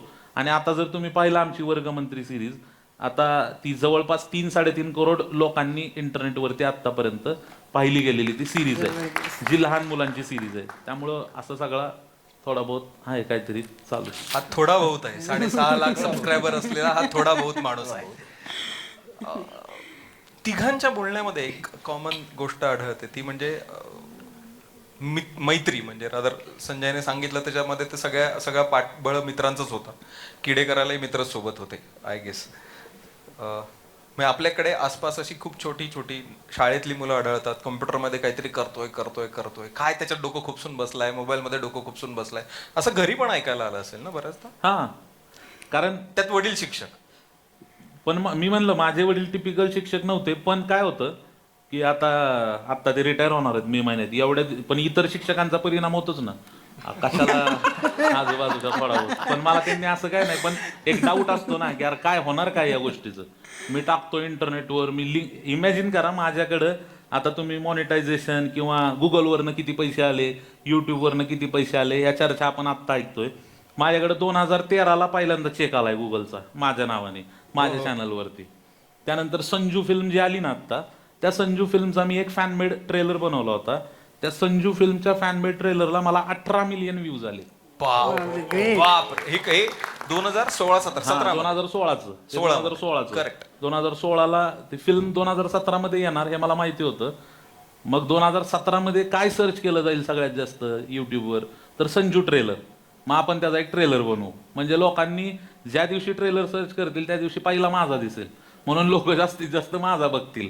मग माझा बघितल्यानंतर एक लोक कमेंट करतील आणि काय ते आवडते नाही आवडते, माझा एडिटचा प्रयोग हे कळेल सगळं. त्यात चित्रपटातलं चित्रीकरण केलेलं काहीच नव्हतं. संजय दत्त हा पत्रकारांशी बोलतो, संजय दत्तची ओव्हरऑल लाईफ, त्याच्यावर बनवलेले न्यूज, त्या न्यूज स्पेशल न्यूजच्या स्टोरीज, यातलं सगळं कटछाट करून एक ट्रेलर बनवला होता, बेसिक फॅनमेड. आणि तो 18 मिलियन वरती तो ट्रेलर गेला. माझं स्वतःचं चॅनल 2015-16 पर्यंत 1.5 लाख सबस्क्रायबरचं होतं. ते मी खासरे टीव्हीवरती फोकस केल्यामुळं मग ते चॅनल मी नंतर सोडून दिलं, कारण मी फक्त एकाच याच्यावरती फोकस करत होतो. सो मुद्दा हा होता की जरी घरून असं काही थोडंसं शंका आली किंवा त्यांना डाऊटफुल जरी काय वाटलं ना, पण आता त्यावेळी ती माहितीच नव्हती गोष्ट. मी माझा प्रयत्न, माझं काम, जसं आता मॅडमनी सांगितलं की एक गोष्ट आहे की काम करत राहणं. त्यामुळे मी ठरवलं होतं मला जी गोष्ट करायची ती मी कॉन्स्टंटली आणि सातत्याने मी ती रिपीट तेच करत होतो. रोज उठायचो, एडिट करायचो. आज काय घडलंय, अंडरटेकर रिटायर होणार आहे. मग अंडरटेकर रिटायर होणार आहे WWE मधनं, मग बाहुबलीचं गाणं घ्यायचं, केसी त्याच्यावरती अंडरटेकर उठलाय काय व्हिडिओ टाकायचे. 2 मिलियन व्ह्यूज. तो एक अल्गोरिदम आहे. अल्गोरिदम एक आहे की काय सर्च केलं जातं, काय कोणत्या काळांमध्ये काय बघितलं जातं. डोनाल्ड ट्रम्प हे कॅरेक्टर घेत असताना पण 2017ला डोनाल्ड ट्रम्प यांनी मुस्लिम कंट्रीजचे मी विजा कॅन्सल करणार असं काहीतरी स्टेटमेंट देत ट्विटरवरती ते खूप ट्रेंडिंगला होते. आणि भारतामध्ये 2017ला एप्रिल महिन्यामध्ये बाहुबली चित्रपट रिलीज झाला. सो कटाप्पाने बाहुबलीला का मारलं याचं उत्तर बाहुबली 2 मध्ये होतं. मग मी पहिला व्हिडिओ बनवला, तिकडे ट्विटरवर ट्रम्प ट्रेंडिंगला आहे आणि इकडे युट्यूबवरती बाहुबली ट्रेंडिंगला आहे. Donald Trump on Baahubali 2. So Trump साध्या बाहुबली 2 बद्दल बोलतोय. हे कॉम्बिनेशन 2 ट्रेंडचं होतं. त्यामुळे तो एक सपोर्ट जो डिजिटली मिळाला तो एक त्याच गोष्टीचा मिळाला. आणि दुसरा, लोक त्या व्हिडिओमध्ये ज्यावेळी येतात त्यावेळी तो तेवढा एंगेजिंग आहे, त्यावेळी तो तेवढा त्यांना अडकवून ठेवणार आहे, म्हणून सुद्धा लोकांनी तो शेअर करत गेले. आणि तशाच प्रकारचं थोडीशी गणितं वापरत मग पुढं अजून ह्याच्यातली जास्ती माहिती असणारी मित्रमंडळी जोडत गेली आणि अजून आम्ही असेच वेगवेगळे प्रयोग करत करत करत चालू आहे आता. थोडक्यात ज्यांना अमेरिकेचा व्हिसा पाहिजे ना त्यांनी या माणसाची ओळख आहे असं कोणाला सांगू नका. नाहीतर मिळणार नाही. अजूनही ट्रम्प राष्ट्रपती आहे. डायरेक्ट तात्या करून टाकल्या. ग्रेग पॅरडो म्हणून अमेरिकन एम्बॅसीचा अधिकारी आहे, तो आमच्या ऑफिसला येऊन गेला मागच्या महिन्यात. आणि मागच्या महिन्यात म्हणजे साधारण अमेरिकन इलेक्शन होण्याच्या आधी. आणि तो येऊन भेटून गेला आणि ते तसा तो बऱ्याच क्रिएटर्सला भेटला भारतात आल्यानंतर. त्यात मराठीमध्ये तो आम्हाला भेटून गेला. आणि त्या ही भेटीमागचं खरंच अभिमानाची गोष्ट आहे की छोट्या शहरातला मुलगा एक क्रिएटर बनतो, सेलिब्रिटी बनतो, डिजिटल क्रिएटर बनतो आणि अमेरिकेतल्या निवडणुकींसाठी त्याला भेटलं जातं की निवडणुकीच्या स्ट्रॅटेजीमध्ये तुझा सहभाग असा, त्या प्रमोशन मध्ये सहभाग. ही खूप मोठी गोष्ट आहे. आणि आम्हाला त्यांनी सांगितलं की तुमचा जो ट्रम्प तात्या म्हणून जे तुम्ही बनवायचा, सो त्यांनी म्हणजे बघा, त्यांनी पूर्ण व्हिडिओज मराठीतले बघितले, ते ट्रान्सलेट करून घेतले, त्याचा इंग्रजी अर्थ वाचला, तो सगळं करून मग तो ग्रेग आमच्याकडे आला आणि तो मग सांगत होता आम्हाला हे असं बघितलं, मी हे बघितलं, मग तुमचे ते व्हिडिओज पण असे आहेत, ते पण इंटरेस्टिंग आहेत. तर त्यांनी आठवण सांगितली की आपल्या मराठी ट्रम्प तात्याच्या धर्तीवरती तो ग्रेग मूळ आहे मेक्सिकोचा, त्याची आई मेक्सिकोची, तर त्यांनी तिकडं मेक्सिकन ट्रम्प बनवलाय. खूप जणांना इन्स्पायर केलेलं आहे. या सगळ्यामध्ये बाबांना विचारून सांगतो असं काही झालं नाही ना, म्हणजे सो देशपांडे काका, तुम्हाला एक प्रश्न आहे की तुमच्या फर्स्ट इनिंग मध्ये तुम्ही इन्शुरन्स सेक्टरमध्ये काम करत होता आणि इन्शुरन्समध्ये काम करणारा एखादा माणूस भेटला की त्याच्यामध्ये आणि मित्रांमध्ये एक मोठी भिंत तयार होते, ती कोणीच चालवू शकत नाही. त्याच्यावरती तुम्ही काही जरी काढलं, त्याच्यात रायडर्स काढले तर ते रायडर्स वेगळेच रायडर असतात इन्शुरन्स मधले. सो इन्शुरन्स मधल्या ओव्हरऑल त्या वातावरणाचा तुम्हाला आज कितपत फायदा होतोय किंवा त्याचा काही तोटा होतोय, किंवा तिथल्या मित्रांचं कसं आयुष्य होतं त्या काळातलं? नाही, आज इन्शुरन्सच्या बाबतीत सांगायचं झालं तर जे माझ्या पिढीतले इथे आहेत, आम्ही तरुण असताना इन्शुरन्सचा माणूस दाखवायचा कसा की त्याला घरी शक्यतो येऊ द्यायचं नाही. अजूनही तसंच आहे का? अजूनही तसं मला बोलवलं तर त्याला घरी येऊ द्यायचं नाही. तो म्हणजे असं कॅरेक्टर दाखवायचं की तो येणार, काय आपल्याला त्रास देणार, पैसे मागणार वगैरे वगैरे वगैरे. फॉर्च्युनेटली मी ज्यावेळेला इन्शुरन्स कंपनीमध्ये लागलो, नुकतं नॅशनलायझेशन झालेलं होतं आणि वैयक्तिक माझ्या बाजूने आनंदाची गोष्ट अशी की मी एका पारसी कल्चरच्या कंपनीमध्ये लागलो. माझे जे बॉसेस होते ते पारसी होते आणि अतिशय प्रेमळ, आणि त्यांची ती बोलणी, अरे तेरी को कुछ अक्कल है क्या, असं म्हटलं की आपल्या लक्षात यायचं की हा खूप प्रेमाने बोलतोय. गधा आहे तू, गधा आहे, बिलकुल गधा आहे, अरे वा छान, असं आमचं त्यावेळेचं वातावरण होतं.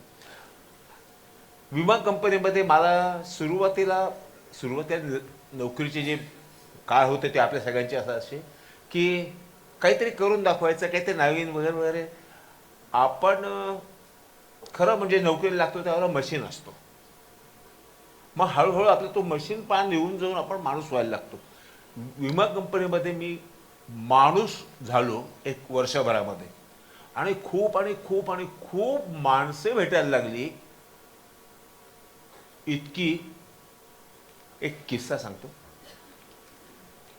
लोक न्यायालयाला मोटर व्हेकल ॲक्सिडेंटमध्ये मी लोकन्यायालयाला मंचावरती बसलेलो होतो आणि एका व्यावसायिकाचा मुलगा, सून आणि नातू तिघेही गेलेले होते ॲक्सिडेंटमध्ये. आणि आमचं ठीक आहे की आपल्याला हे निगोशिएट करायचं आहे, अशा याच्यामध्ये आम्ही प्रसिद्ध होतो. त्याचा वकील सांगत होता की इतके नाही, इतके पाहिजे, इतके नाही, इतके पाहिजे, इतके नाही, इतके पाहिजे. मी माझ्या नेहमीच्याप्रमाणे सांगितलं की इतके नाही हे आमचं लिमिट आहे. खरं हे लिमिट हे खूप कमी होतं, कारण आम्ही नेहमी जागा ठेवायचो की हे ॲक्सेप्ट होणार नाही कोणाकडनं, मग तो आपल्याला वाढेल, मग आपण मध्ये मध्ये कुठतरी येऊ. कारण लोकन्यायालय हे निगोशिएशनमध्येच एक असतं. तो माणूस पटकन ॲक्सेप्ट झाला, पटकन मान्य केलं. आणि ते मला कसं तरी वाटलं हे. आणि ते वकील आणि हे आमचे ओळखीचे होते, ते मला म्हणाले नाही देशपांडे साहेब प्लीज. म्हटलं काही आता हे ॲक्सेप्ट झालं. तो त्यांनी सांगितलं की नाही आता मला ही रक्कम ॲक्सेप्ट करेल. ठीक, सेटलमेंट झालं. आणि माझ्या खूप मनामध्ये होतं ते. मी बाहेर जाऊन त्यांना विचारलं की तुम्ही एवढ्या कमी अमाऊंटमध्ये का बरं सेट केलं. माझा मुलगा गेला, सून गेली, नातू गेला, आता या पैशाचा उपयोग काय. हे पैसे म्हणे मी फक्त आणि फक्त एका मंदिराला डोनेट करणार आहे. तेही मंदिराला का बरं, तर ज्या ठिकाणी ॲक्सिडेंट झाला त्या ठिकाणी लोक येतात, ते मंदिरामध्ये येतील आणि केवळ कुठेतरी काहीतरी माझ्या मुलाच्या आत्म्याला शांती लाभेल एवढीच माझी इच्छा आहे. ही अशी माणसं मला इन्शुरन्समध्ये भेटली. इन्शुरन्समध्ये मी शेतकरी अपघात विमा योजना ही योजना मी महाराष्ट्र सरकारचा मी कन्सल्टिंग कंपनीमध्ये होतो, जनरल मॅनेजर. आणि मी खूप फिरलो, उत्तर महाराष्ट्र फिरलो, उत्तर महाराष्ट्राचे 5 जिल्हे, मराठवाड्याचे 7 जिल्हे, असं खूप फिरलो.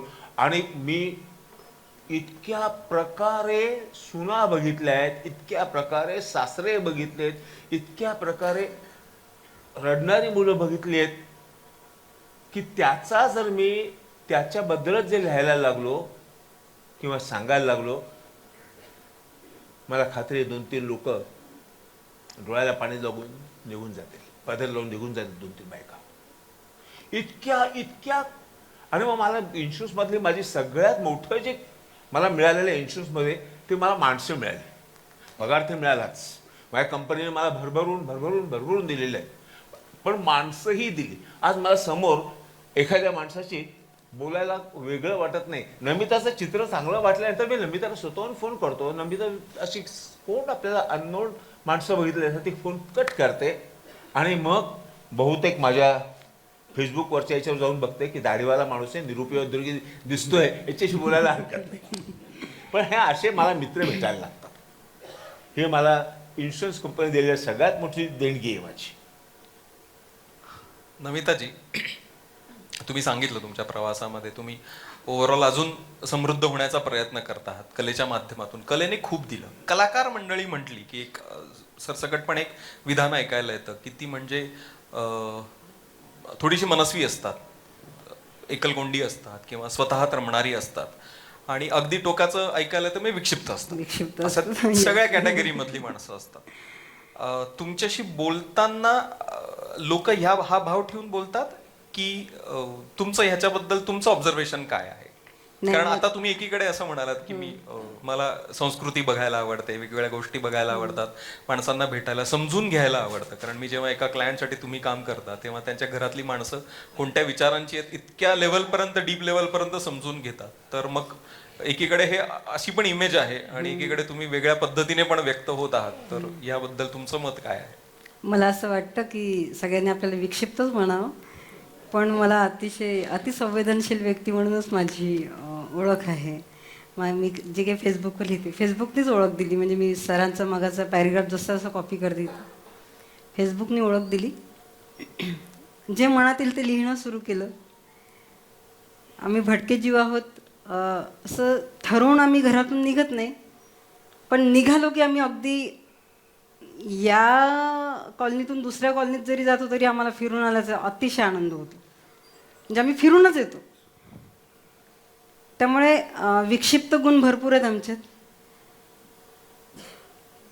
एक आर्टिस्ट म्हटल्यावर जेव्हा आपण स्वतः ध्यान लावतो एखाद्या गोष्टीचं किंवा एक कामाला बसल्यावर म्हणा किंवा काम करताना म्हणा, तर कधी कधी एकदम बऱ्याचदा असा अनुभव आलेला आहे की एकदम डिव्हाइन काहीतरी जाणवतं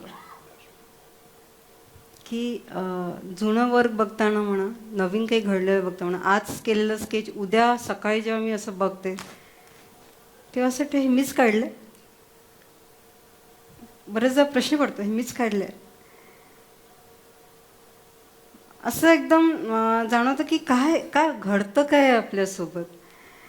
मग लक्षात पुन्हा नाही, हे आर्टिस्ट लोकांचं असं असतं, सगळेजण म्हणतात हे तुम्ही विक्षिप्तच असता जराशी, मध्येच मूड चेंज होतात, मध्येच काहीतरी ते काय असतं, आपणच रांगोळी काढायची, आपणच मोडायची, पुन्हा रांगोळी जमा करायची आणि पुन्हा मांडायची. हा खेळ आयुष्यभर आमचा सुरू असतो, मांडणे खोडणे मांडणे खोडणे, हे असं विक्षिप्त असतं काहीतरी. ते म्हणतात ना, क्षणात एकदम मूड असतो, क्षणात नसतो, क्षणात असं वाटतं मैत्री कट्टा नको आहे, काय आपल्या मागे लागले आहे सगळेजण, आणि क्षणात असं वाटतं की यार काय मस्त लोकांमध्ये आलो आहे आपण. आणि आज मी फार मिस केलं असतं जर मी इथे नसती तर. थँक्यू तुम्ही आलात. मी मध्ये तोडतो फक्त, कारण मी जेव्हा आमंत्रणासाठी बोलवण्यासाठी फोन केला तर ह्यांनी मला सांगितलं की मला का बोलवताय तुम्ही. अरे बापरे, आता का बोलवताय, ठीक आहे. मी माझ्या परीने उत्तर द्यायचा प्रयत्न केला, त्यांना सांगितलं, कन्व्हिन्स केलं, तरी ते तयार होत नव्हते. मी म्हणाला की काय असतं की 12 तास होऊन जाऊ द्या, रात्रीची झोप होऊ द्या, सकाळी उठल्यावरती मला नाही सांगा वाटल्यास. आत्ता जे नाही सांगताय ते मला सकाळी उठल्यावरती सांगा. तर सकाळी मला फोन कराल तेव्हा मी हो ऐकेन तुमचं.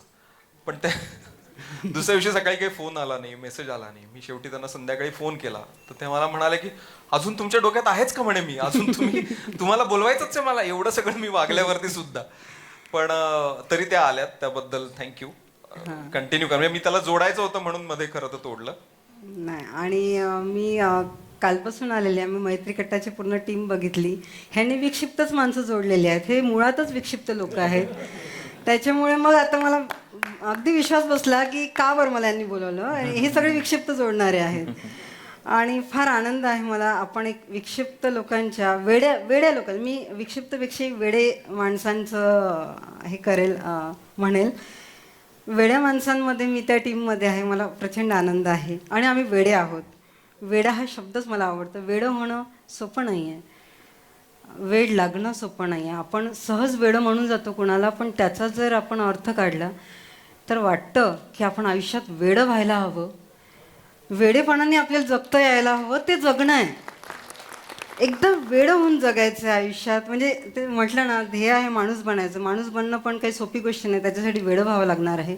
भन्नाट वेडे लोक बघितले आहेत, आणि ते का वेडे आहेत, कारण की त्यांनी त्यांचं वेडेपण जे आहे ते त्यांनी तो आनंद घेतला आहे, त्या वेडेपणात ते समाधानी आहेत, त्या वेडेपणाचं त्यांनी स्वतःहून ते वेडेपण जगण्याचं त्यांचं काय म्हणू आपण त्यांना, ते स्वतःहून ध्यास घेतलेला आहे तो. मला पण वेडं बनायचं आहे. वेडं म्हटलं तरी मला प्रचंड आनंद होतो, बिलकुल वाईट वाटत नाही. कोणी असं म्हणावं की हे वेडे आहेत, हे तर खूप आनंद होतो की आपण त्या लाईनमध्ये आहोत. अजून वेडं बनलेलं नाही आहे, वेडं व्हायचं आहे. तर आता हे सगळे मित्र जे भेटलेत, नक्कीच आम्ही वेडे होणार आहोत, प्रश्नच नाही. आणि हे वेड्यांचं असंच इस्पितळ बनत राहो, आणि खूप मोठं इस्पितळ व्हावं वेड्यांचं. नगरमध्ये असेल तर फारच छान, आम्ही वारंवार येत राहू. आणि हे स्थळ अगदी परफेक्ट आहे, नगर हे स्थळ अतिशय परफेक्ट आहे वेळ्यांचं इस्पितळ व्हायला. सगळे वेळे इथेच जमावेत असं मी शुभेच्छा देते. नाही, आता हा केडगाव पर्यंत गेलेला वेडा आहे, त्याला थोडं बोलून घेऊ परत आपण. हा वेळ मला प्रचंड आवडलेला आवडलेला, त्याला ओढून घेऊ परत आपल्या ह्या ध्यासाच्या प्रवासामध्ये, वेड्याच्या प्रवासामध्ये. एक पॉडकास्ट ऐकला होता तुझा, मित्र म्हणेमध्ये, सौमित्र पोट्याने घेतलेला. आपण ऐकला असेल तर खूप चांगली गोष्ट, नसेल ऐकला तर जरूर यूट्यूबवरती तो ऐका. त्याच्या कमेंट सेक्शनमध्ये एक कमेंट आहे मित्रा, की संजयला त्याच्या मित्रांबद्दल विचारा, त्यावर एक वेगळा पॉडकास्ट होईल. अशी एक कमेंट आहे का? आता हे असं कमेंट करणारा कोण आहे, काय, ती तेवढी हिस्ट्री नाही घेतली मी, पण माझं अशी कमेंट होते, तर याचा दुसरा अर्थ असा आहे की मित्रांमध्ये पण तू तेवढाच लोकप्रिय आहे, किंवा मित्रांची पण तुला तेवढीच साथ आहे. त्या प्रवासाबद्दल आम्हाला काही सांगायला आवडेल, म्हणजे ऐकायला आवडेल. मी मगाशी म्हणालोच म्हणजे मला इंटरेस्टिंग गोष्टच ही वाटली की मैत्री कट्टा मित्र आपला एकदम काय म्हणतात त्याला असा एकदम जवळचा विषय आहे. म्हणजे मित्र आपल्याला 24 तास मित्र लागतात आजूबाजूला आणि मी जिथं जाईल तिथं माझे सगळ्यात जास्त मित्र बी मानतात पटापट पटापट सगळ्या गोष्टी. आणि म्हणजे माझी प्रत्येक माझा असा बऱ्याचदा असं असतं ना की माझं वर्क लाईफ वेगळं आणि मग माझे मित्र वेगळे असं लोक लय रेष आखून घेतात. तर माझा तसला काय भाग नाही. मी जिथं काम करतो तिथंच मित्र आहेत, तेच सोबत काम करणारी पण माणसं तीच आहेत. किंवा कधी कधी मी तर असं म्हणेल उलट जी सोबत काम करतो तीच माझा मित्र आहे. अदरवाईज माझा दुसरं काय विश्वास काय नाही आहे. माझी खासरे टी व्ही हे जे काय आम्ही प्रकरण बनवलंय ह्याच्यामध्ये हे मित्रांमुळेच सगळं घडलंय की मला माझ्या पहिल्या फिल्मला आम्ही पोस्टर चिटकवण्यापासून मित्र सोबत आहेत. ते आता आम्ही भारी भारी चित्रपटांचे गोष्टी जेव्हा एडिट करतो पोस्टर बिस्टर एखाद्याचं ते करणारा पण मित्रच आहेत. आणि काय आता म्हणजे कॉप्या करणं परत मिळून एखाद्याला सगळ्यांनी मिळून नापास करणं हे म्हणजे आम्ही मित्रांचे पेपर बी लपवलेले आहेत मित्रांनी मिळून. याचा पेपरच नाही सापडू द्यायचा सरांना म्हणजे ती नापास होईल. एखाद्या मित्राचा प्रोजेक्ट ऐन टायमाला गायब करणं. मी ज्यावेळी सिंहगड कॉलेजला होतो वडगावला त्यावेळी आमचा सगळ्यात पहिल्यांदा 208 नावाचा ग्रुप बनला. कारण 208 हे शिवनेरी हॉस्टेलमधली रूम होती माझी. रूममध्ये जागा 208 ती room number Shivneri hostel Sinhagad Wadgaon. आणि रूममध्ये खरं तर कॅपॅसिटी असायची 4 लोकांची पण मग माझ्या इथं राहिला असायची 25-30 पोरं आणि ती रूम एकदम फेमस आमची 25-30 जणांची. आणि मैफिली जरी आता रंगल्या तरी मग निरंजन बेळगावकर सारखा आमचा एक मित्र आहे ते सगळेजण जेवणाला याला एकत्र आले जर निरंजन गायला बसला तर बाकी सगळी शांत असतात. संदेश कालेकर आहे आमचा सँडी बीडचा. त्यांनी जर एकदा त्याचं ते डीजेचं हातात घेतलं सगळं त्याचं आणि त्यांनी वाजवायला चालू केलं की पब्लिक सगळी नाचत असलेले असतात. माझे स्टोरी टेलर आणि स्टँडअप कॉमेडियन मित्र आहेत. एक एक किस्से रंगले मैत्रीचे किंवा म्हणजे जनरल असे काही किस्से जर सांगत बसले तर हसत हसत रात्री निघून जातात सगळ्यांच्या. आणि मला असं वाटतंय की मित्र हा आपल्या काय म्हणता येईल त्याला लाईफमधला खूप इम्पॉर्टंट पार्ट आहे. जर कुणाकडं ती गोष्ट नसेल ना तर मला वाटतं की त्याच्या इतका दुर्दैवी माणूस कुठला नसेल त्याच्याकडे मित्र नाहीयेत. आणि जर मग आपण म्हणतो ना माणूस हा ऑक्सिजनवर जगतो ते त्याचं सायंटिफिक हे असेल बरोबर गोष्ट आहे ती. पण आपण जर दुसऱ्या बाजू तर त्याची बघितली तर नुसता ऑक्सिजन लावून बी बसलेली माणसं लय आहेत. पण कधी कधी ऑक्सिजन लावून होत नाही काय 2 मित्र समोर आले तरी माणूस एनर्जीने उभा राहतो. त्यामुळे 3 इडियट्स मध्ये एक असं सीन पण आहे की तो झोपलेला असतो आणि त्याला तो मित्र म्हणतो अरे तिचं लग्न ठरलंय कोणाची माहितीये का आपल्या फराची वगैरे असं. आणि मित्र हा कधीच असं नसतं की मैत्री ही फायद्यासाठी केलेली गोष्ट आहे किंवा तोट्या होण्यासाठी केलेली गोष्ट. मैत्री असते त्यात फायदा तोटा लॉस प्रॉफिट ती थोडी स्टॉक आहे आपण घेतलेला एवढं सगळं बघायला मैत्री आहे. मला वपूंचं एक वाक्य आठवतं म्हणजे कुठल्या तरी पुस्तकामध्ये मी वाचलं होतं की मैत्रीमध्ये ना सहजता असते. सहजता हे सगळ्यात मोठं आउटपुट आहे मैत्रीचा की त्या म्हणजे जसं दुधावरती साय येते त्या साईचं ओझं खालच्या दुधाला होत नाही कधी. तशी मैत्री असते. तसं ओघवतं असलं पाहिजे असं ते वपूंनी म्हटलं होतं. पुलंचं तर सगळ्यांनाच माहिती आहे आणि आजकाल समाज माध्यमांवरती पण येतं की रोज भेट व्हावी असं काही नसतं किंवा रोज बोलणं व्हावं रोज असंही काही नसतं. पण माझ्या मनात तू आहेस याची जाणीव तुला आहे याचा अर्थ मैत्री. सो या मैत्रीच्या प्रवासामध्ये एक छोटंसं गंमत करूयात. एक रॅपिड फायर प्रश्न घेऊयात आणि मग एक वेगळा प्रयोग पण आपण करणार आहोत. काका लिखाण की फोटोग्राफी? फोटोग्राफी. संजय एडिटिंग की ऍक्टिंग? एडिटिंग. अच्छा पक्का एडिटर आहे. आणि एडिटर नावाची एक भाषा असते ह्याच्यावरती ना एक सकाळमध्ये 15 दिवसापूर्वी एक आर्टिकल असतं एडिटिंग नावाची भाषा आहे ती शिका ती खूप छान आहे असं बद्दल लिहिलं होतं. बिलिव्हर नावाचं एक इंग्रजी गाणं आहे खूप जणांना माहिती आहे, मोटिवेशनल सॉन्ग आहे, खूप जणांना ते आवडतं पण आहे. त्याच्यावर मराठी गाणं केलंय, चुलीवर. चुलीवर नाव अफाट आहे. ते थोडंसं व्यंगात्मक आहे. त्याचा टोन ऐकला तर कुठेही गाणं हरवत नाही. तुमच्या डोक्यामध्ये बिलीवरच ऐकू येत राहतं. आणि इतके स्ट्रॉंग शब्द आहेत मराठीमधलं. मला सगळ्यात जास्त आवडलेलं म्हणजे एक तर कामद्या आवडलं होतं. कामद्या हे गाणं खरंच सामाजिक परिस्थितीला टच करणारं गाणं आहे. आपण सगळ्यांनी जरूर ते बघावं. सो एडिटिंग की ऍक्टिंग मध्ये तू एडिटिंग म्हणाला. ऍक्टिंग कापता येते कारण लगेच एडिटला बसलं की. स्वतःच कापतो. माहिती असतं आपल्याला आणि ऍक्टिंग सुधारता बी येते एडिट टेबलवर. क्या बात आहे. भारी भारी भारी. चित्रकारी की भटकंती? भटकंती. तिघांनाही एक रॅपिड फायर आहे, पण 1 बाय 1 विचारू. गोतावळा की सिलेक्टिव्ह माणसं? सिलेक्टिव्ह. अच्छा. गोतावळा. सिलेक्टिव्ह माणसांचा गोतावळा. हे असं टप्प्याटप्प्याने सुधरत गेलेलं आहे. ते पिढी दर जात पुढे गेलेलं आहे. म्हणजे काका, ठरवून एखाद्या विषयावरती गप्पा मारता येतील की मुक्त चिंतन करायला आवडेल? अवघड आहे, नाही सांगता येणार. अच्छा. नमिताजी? मुक्त चिंतन करायला आवडेल. मुक्त चिंतन करायला आवडेल. संजय? दोन्ही ठरवून पण. फुल कॉन्फिडन्स आहे आमच्या, काहीच हरकत नाही. आपण दोन्ही करू शकतो. ओके. मैत्रीवरला आवडता सिनेमा तुम्हाला आठवत नाही, तुम्ही मला आधीच सांगितलं होतं, पण नावं माणसांची आठवत. पडोसन. पडोसन. क्या बात. किशोर कुमार किशोर कुमार आणि मेहमूद.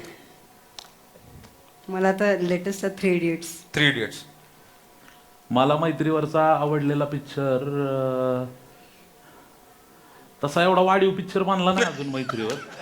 खरंच नाही बांधला, पण तरी त्यातल्या त्यात सांगायचं असेल तर मी सांगेल मैत्री म्हणून ना, नार्कोज ही सिरीज. हो, नेटफ्लिक्स. त्यातली पाब्लो एस्कोबारची मैत्री. Right right right right. दोस्तीवरचे अनेक डायलॉग आहेत. म्हणजे कुछ कुछ होता है मध्ये प्यार दोस्ती है असा एक डायलॉग आला होता. किंवा मैंने प्यार किया मध्ये एक लड़का और एक लड़की कभी दोस्त नहीं हो सकते पासून असे बरेच डायलॉग फेमस होत गेले. आणि साधारणतः 98-99-2000ला एक सिनेमा आला मराठी, ज्याच्या जाहिरातीमध्येच स्पष्टपणे म्हटलं होतं की आजपर्यंत फक्त पुरुषांमधल्या मैत्रीवरती बरंच काय आलेलं आहे, महिलांची मैत्री अजिबात आली नाही, मुलींमधल्या मैत्रीवर नाही. त्याचा बिंदास नावाचा सिनेमा आला होता. गौतमी गाडगीळ आणि तीन जणींचा दोघी जणी, दोन दोघी, मैत्रिणी, हा, बरोबर. असा एक होता तो. सो त्याच्यानंतर मग दिल चाहता है आला. दिल चाहताने ट्रेंड सेट केला. मग तोच त्याच दिलचाताईची जेडीनेमडीची मैत्री लय खर्चिक आहे. हा, खर्चिक आहे, खरंच खर्चिक आहे. ते कुठेतरी जावंच लागतं. मला एक एक एक सांगायला आवडेल थोडंसं. आपल्याच कट्ट्यावरती एका आय गेस 67-68वा कट्टा असेल, तेव्हा एक आपले कराडचे मित्र आले होते. तर हा, अभिषेक माने म्हणून. त्याच्या मित्राने, आता मैत्री खर्चिक खरंच नसते, त्याच्या मित्राने, आता इतकी जवळची मैत्री आहे, त्याच्या मित्राने त्याला Google 9 सगळ्यात तो भारी कुठला फोन आलाय, Pixel 9, तो त्याला गिफ्ट दिला. आणि सहजी गिफ्ट दिला, त्याने सहजी स्वीकारला. आमचं बोलणं चाललं होतं असंच, अरे दादा मला ह्याने असा एक फोन गिफ्ट दिला. काय भारी दोस्ती आहे. आणि त्यात काय एवढं, मला त्यात काय एवढं मध्ये ना बरंच काही जाणवलं. सो खर्चिक हा जो प्रकार आहे, हा पैशामध्ये तोलण्याची गोष्ट नाहीये, हा त्याचा दुसरा अर्थ होतो खरं तर. गेला 1.5 तास आपण वेगवेगळ्या विषयांवरती गप्पा मारत आहोत. तुमच्या तिघांच्याही बोलण्यामध्ये एक गोष्ट जाणवली आणि मला एक रेफरन्स लक्षात आला. मी आणि ज्ञानेश आज सकाळी बोलत होतो, आजच्या लोकसत्ताला हेडलाईन आहे की मी पण माणूस आहे, देव नाही, अशी आपल्या देशाचे पंतप्रधान नरेंद्र मोदींनी एका पॉडकास्टमध्ये सांगितलंय.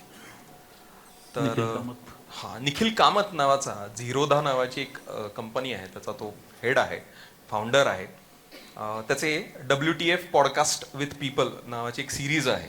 तर तो गप्पा मारतो वेगवेगळ्या लोकांशी, 4-4, 5-5 तास गप्पा मारतो. आणि ते चॅनल त्याने मॉनिटाईज नाही केलेलं, कारण ते 4-4 तासाच्या गप्पा लोक पाहतात, त्याला व्ह्यू टाइम पण चांगला आहे. तर त्यामध्ये एक ना प्रश्न विचारलाय पंतप्रधानांना की तुम्हाला मित्र आहेत का, किंवा मित्रांची, लहानपणच्या मित्रांची आठवण येते का? तर ते असं म्हणाले की मी शिक्षण झाल्यावर घराबाहेर पडलो आणि वेगळ्या प्रवासाला लागलो. मी जेव्हा गुजरातचा मुख्यमंत्री झालो तेव्हा मला असं वाटलं की शाळेतल्या मित्रांना बोलावं. तर मी माझ्या बॅचच्या, ते जळतंय का, त्याचा वास येतोय. सो माझ्या शाळेतल्या मित्रांना बोलवावं. मी शाळेतल्या मित्रांना बोलवलं. 30-35 लोक होती. सगळे CM हाऊसला आले, चीफ मिनिस्टर, मुख्यमंत्र्यांच्या बंगल्यात. आमचं जेवण बिवण झालं, गप्पा टप्पा रंगल्या, थोड्याफार टवाळ्या झाल्या. पण मला लक्षात आलं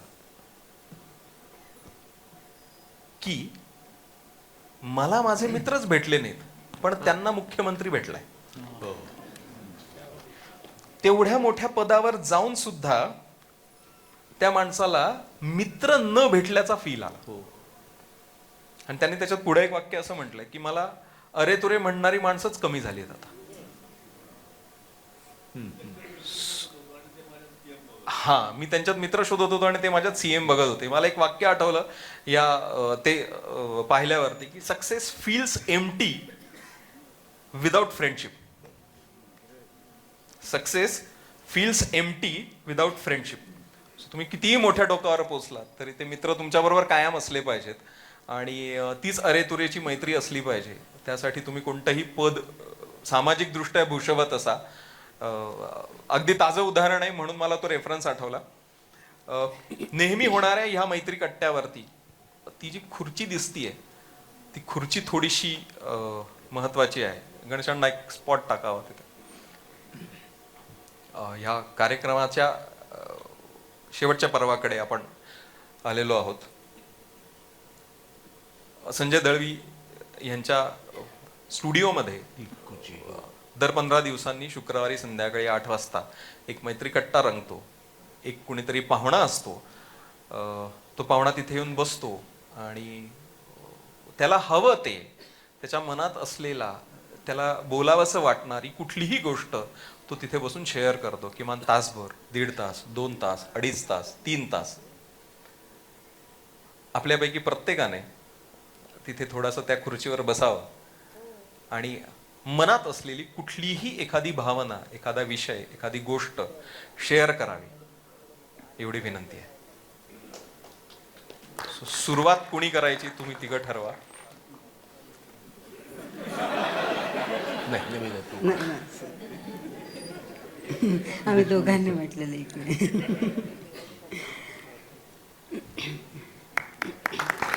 अण्णा, बाकी लेट डाऊन.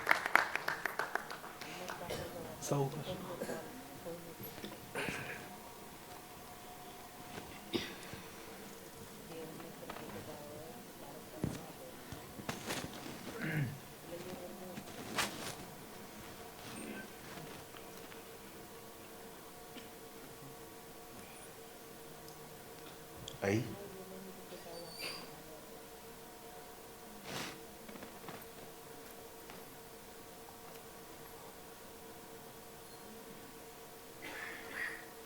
मला आपला होशिंगवाडा आठवतो. तुझ्या कुशी शिरून दुपारी शाळा सुटल्यावरती मी जेव्हा यायचो, मी भिंतीवरच्या त्या पोपडे उडालेल्या आकृत्यांशी खेळायचो आणि तो दरवेळेला विचारायचो की आई, आपला रंग द्यायचा का ग घराला? आपलं घर बघ किती खराब झालंय. तो मग त्या आकृत्यांमधून मला गोष्ट सांगायची. हा सिंह, हे माकड, मग ते माकडापासून ते मोठे राजे व्हायचे, देव व्हायचे, मी व्हायचो, तू व्हायचीस बहीण.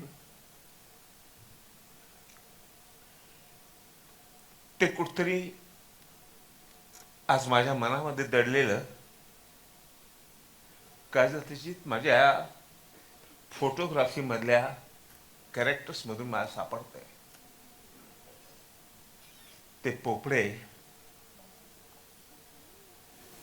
मला खूप काही देऊन गेले आई. तसा सामान्य असून थोड्याशा फोटोग्राफीने मला काहीतरी दिलं, पण आई तुझा फोटो नाही मला काढता हरकत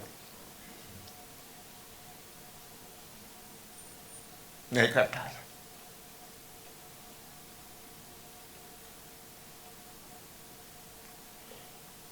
तुझा फोटो आहे आज घरामध्ये लावलाय, पण तो तू माझ्याकडे बघते असत नाही, तू त्या निर्जीव कॅमेऱ्याकडे बघतेस.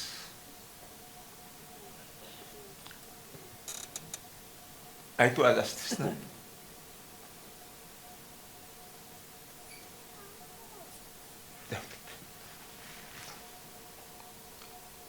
थांबतो आई.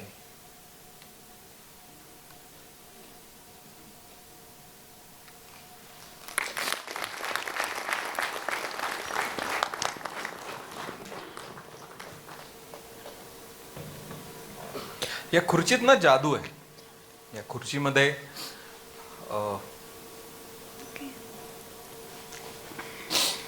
आज 72वी व्यक्ती बसली होती.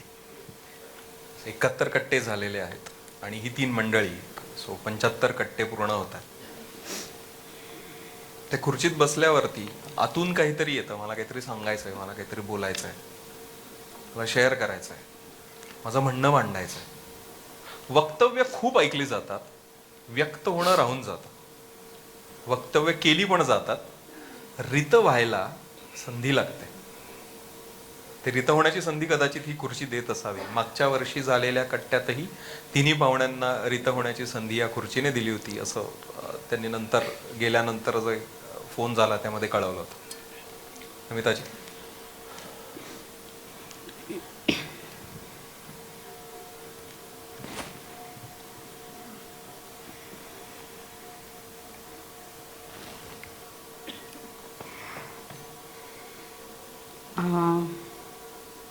वडिलांची आठवण आली आज खूप जास्त.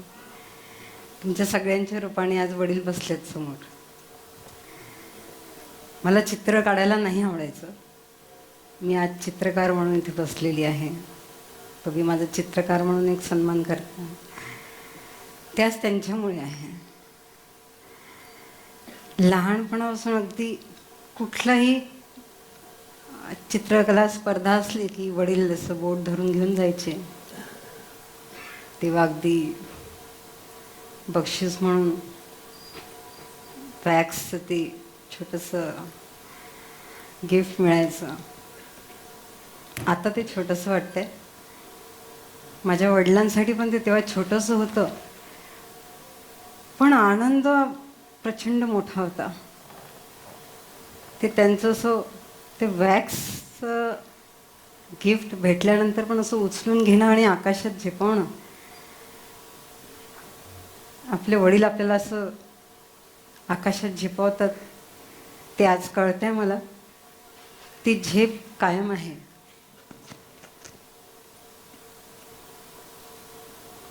आपण म्हणतो मुलांना आपल्या वेळेने जाऊ द्यायला हवं, मार्गाने जाऊ द्यायला हवं. त्यांचं आवड ओळखायची असते. आज फार गरजेचं आहे. पण काही जण असे असतात ना, ते म्हणतात ना, पाळण्यातलं पाऊल ओळखतात. ते वडिलांच्या बाबतीत असं होतं. मी प्रत्येक स्पर्धेला हे म्हणत आलेली आहे, बाबा मला चित्र नाही काढायचं आहे.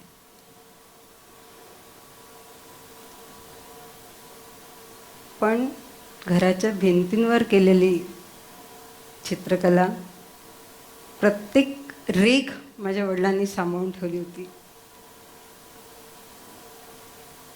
मी मग जेव्हा स्केचिंग करायला लागली, ते प्रत्येक स्केच जपून ठेवण्याचं काम बाबा करायची. ती म्हणायची, मी म्हणायची की अरे हे खूप खूप खराब झालं आहे, ते टाकून द्यावं लागतं. ते मला म्हणायचे याची किंमत आत्ता नाही कळणार. हे खराब झालेलं जे स्केच आहे ना, याची किंमत तुला काही वर्षांनी पुढे जाऊन कळणार आहे. ते जपून ठेवायचं असतं. आपली पहिली रेष जपून ठेवायची असते. ती सुरुवात जपून ठेवायची असते. मागे वळून बघताना आपलंच आपल्याला भरून यायला हवं. आज मी इथे बसलेली आहे, खंत नाही आहे मला. मी तुमच्या प्रत्येकामध्ये माझ्या वडिलांना बघते, त्यांना मिठी मारायची तर आज हातसुद्धा पुरत नाही आहे. त्यांना खूप एक वडील म्हणून त्यांनी माझ्याकडून खूप स्वप्न बघितले. त्यांना मला जेजेला शिकवायचं होतं. त्यांना स्वतः आर्टिस्ट होते ते, त्यांना शिकता आलं नाही परिस्थितीमुळे, म्हणून त्यांनी जीव ओतलात माझ्यात. अगदी नाही,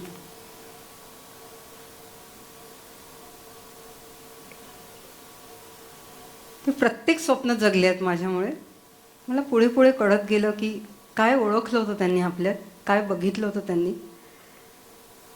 त्यांना एक इच्छा होती मला जेजेला शिकवायची, एक आर्टिस्ट म्हणून.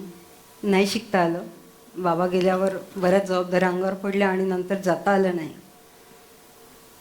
आणि आज जेजे मला इन्व्हाइट करतं की तुम्ही आमच्याकडे वर्कशॉप घेतलं पाहिजे. तेव्हा मला प्रचंड आठवण येते की बाबा मी जेजेला नाही शिकले. आज जेजेच मला बोलवत आहे आणि तुम्ही हवे होते. तुम्ही बरोबर ओळखलं होतं.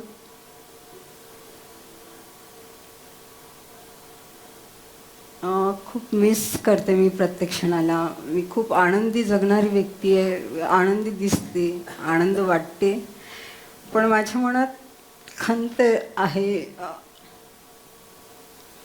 मी मगाशी सकाळी दळवी सरांशी बोलताना एक किस्सा सांगितला होता की मी एकट्यात रडते, सतत एकट्यात रडते. मी विसरू शकत नाही. वडिलांचं स्थान, ते स्थान आहे, ते आहेत, ते जाणवत राहतं.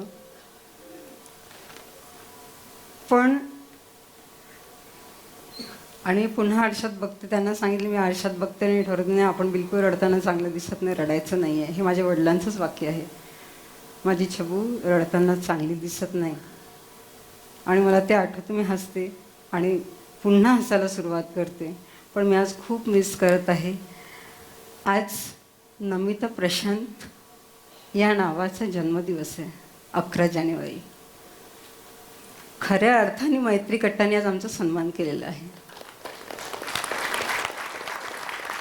हा कोइन्सिडन्स नाही आहे, ब्लेसिंग्स आहेत, हे आशीर्वाद आहेत. कलेकडून मिळालेले, वडिलांचे, त्यांनी पाहिलेल्या स्वप्नाचे. एक काय असतं आई वडिलांचं स्थान आपल्या मागे, हे आम्ही अनुभवतो आहे.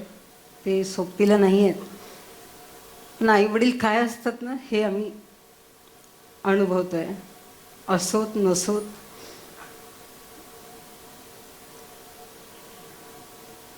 अकरा जानेवारी 2003 आम्ही दोघांनी मिळून एका कामाला सुरुवात केली आणि ते नमिता प्रशांत हे काम झालं. तो आज जन्मदिवस आहे आमचा, जे अजूनपर्यंत आम्ही करू.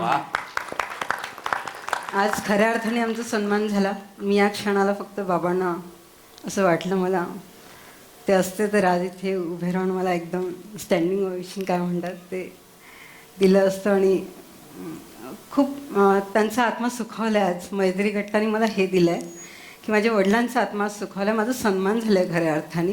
मी कधीही स्टेजवर आलेली नाही आहे, मला यायचं पण नव्हतं, पण माझ्या वडिलांची नक्कीच इच्छा असेलच की मी कुठेतरी प्रेझेंट व्हावं, आणि ती मैत्री गटाने आज पूर्ण केलेली आहे. आणि मैत्री गटांनी माझ्याकडून करवून घेतलेली आहे. मला त्याचं, मी जर आज आली नसती तर मला खरोखर खंत राहिली असती, खूप खंत राहिली असती. पण आज फुलफिल झाल्यासारखं वाटतं आहे. मी त्यांचं स्वप्नही साकार केलेलं आहे आणि त्यांना तो आनंदही मिळवून दिलेला आहे, मैत्री कट्टामुळे दिलेला आहे. आज मी या खुर्चीत बसलेली आहे, त्यांना खूप जास्ती आठवण करते आहे. आणि मला प्रत्यक्ष ते समोर दिसतात आहे की काय आनंद त्यांच्या चेहऱ्यावर असेल. आज आमचा खऱ्या अर्थाने सन्मान झालेला आहे. माझ्या वडिलांचा आत्मा सुखावलेला आहे. आजच्या दिवसाने मला भरभरून खूप काही दिलेलं आहे, खूप जास्त.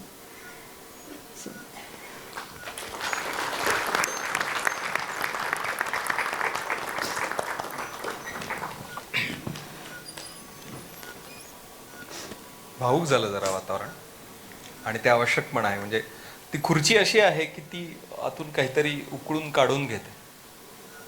पण ही सगळी मंडळी फॅमिली आहे.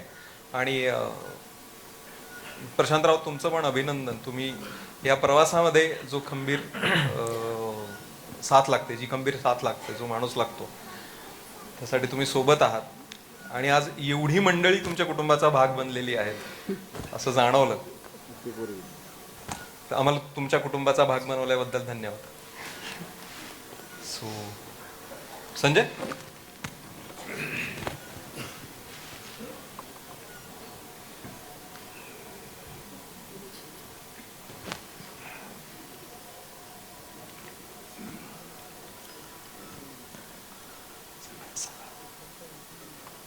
मला भीती या गोष्टीचं खूप कुतूहल होतं, की म्हणजे भीती हे कसं बदलत जातं, भीतीचं ट्रान्झिशन कसं बदलत जातं. सुरुवातीला आपल्याला काळोखाची भीती असते, कुठे अंधार पडला लहान असताना की घाबरून पटकन आई जवळ असेल, वडील जवळ असेल की आपण पटकन त्यांच्या जवळ जातो. काही कालांतराने परीक्षांची भीती वाटायला लागते. शाळा, आपण ज्यावेळी परीक्षा जवळ येतात की अरे, कारण परीक्षा आली, निकाल आला, आणि निकालानंतर काय घडेल, आपल्या या सगळ्या ह्याच्यातून घरचे खुश होतील का, योग्य मार्क मिळतील का. सो त्या परीक्षांची भीती वाटायला लागते. थोड्या पुढं आपण टप्पा येतो, करिअर निवडायचे असतात की पुढं जाऊन आयुष्यात काय करायचं आहे.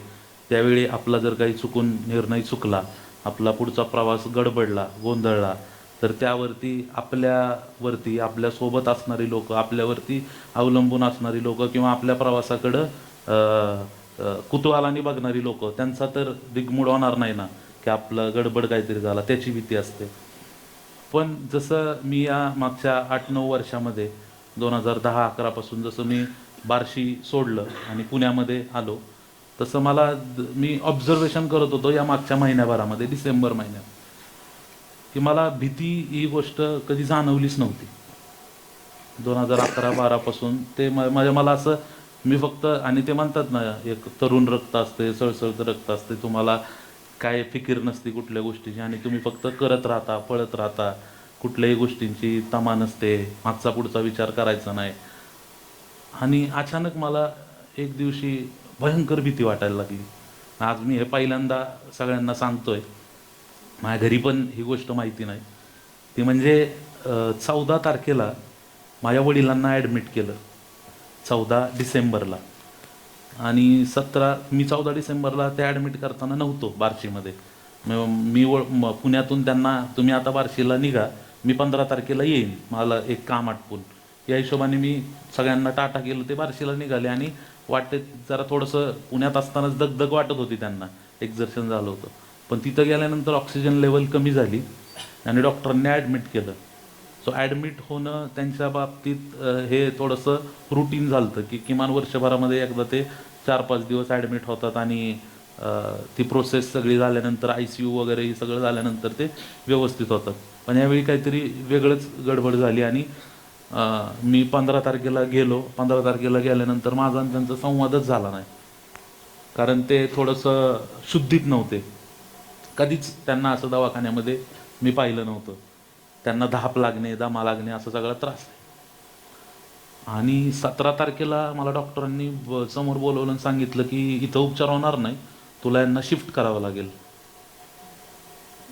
आणि मग मला काही समजलंच नाही काय करायचं. शिफ्ट पुण्याला करायचं, आणि कधीही कुठलाही माणूस, कुठलाही पेशंट एखाद्या हॉस्पिटलमधून तुम्हाला मोठ्या कुठल्या तरी सेंटरला, मोठ्या कुठल्या गावात जेव्हा केव्हा शिफ्ट करायला लावतात, त्यावेळी नको नको ते सगळे विचार यायला लागतात डोक्यामध्ये.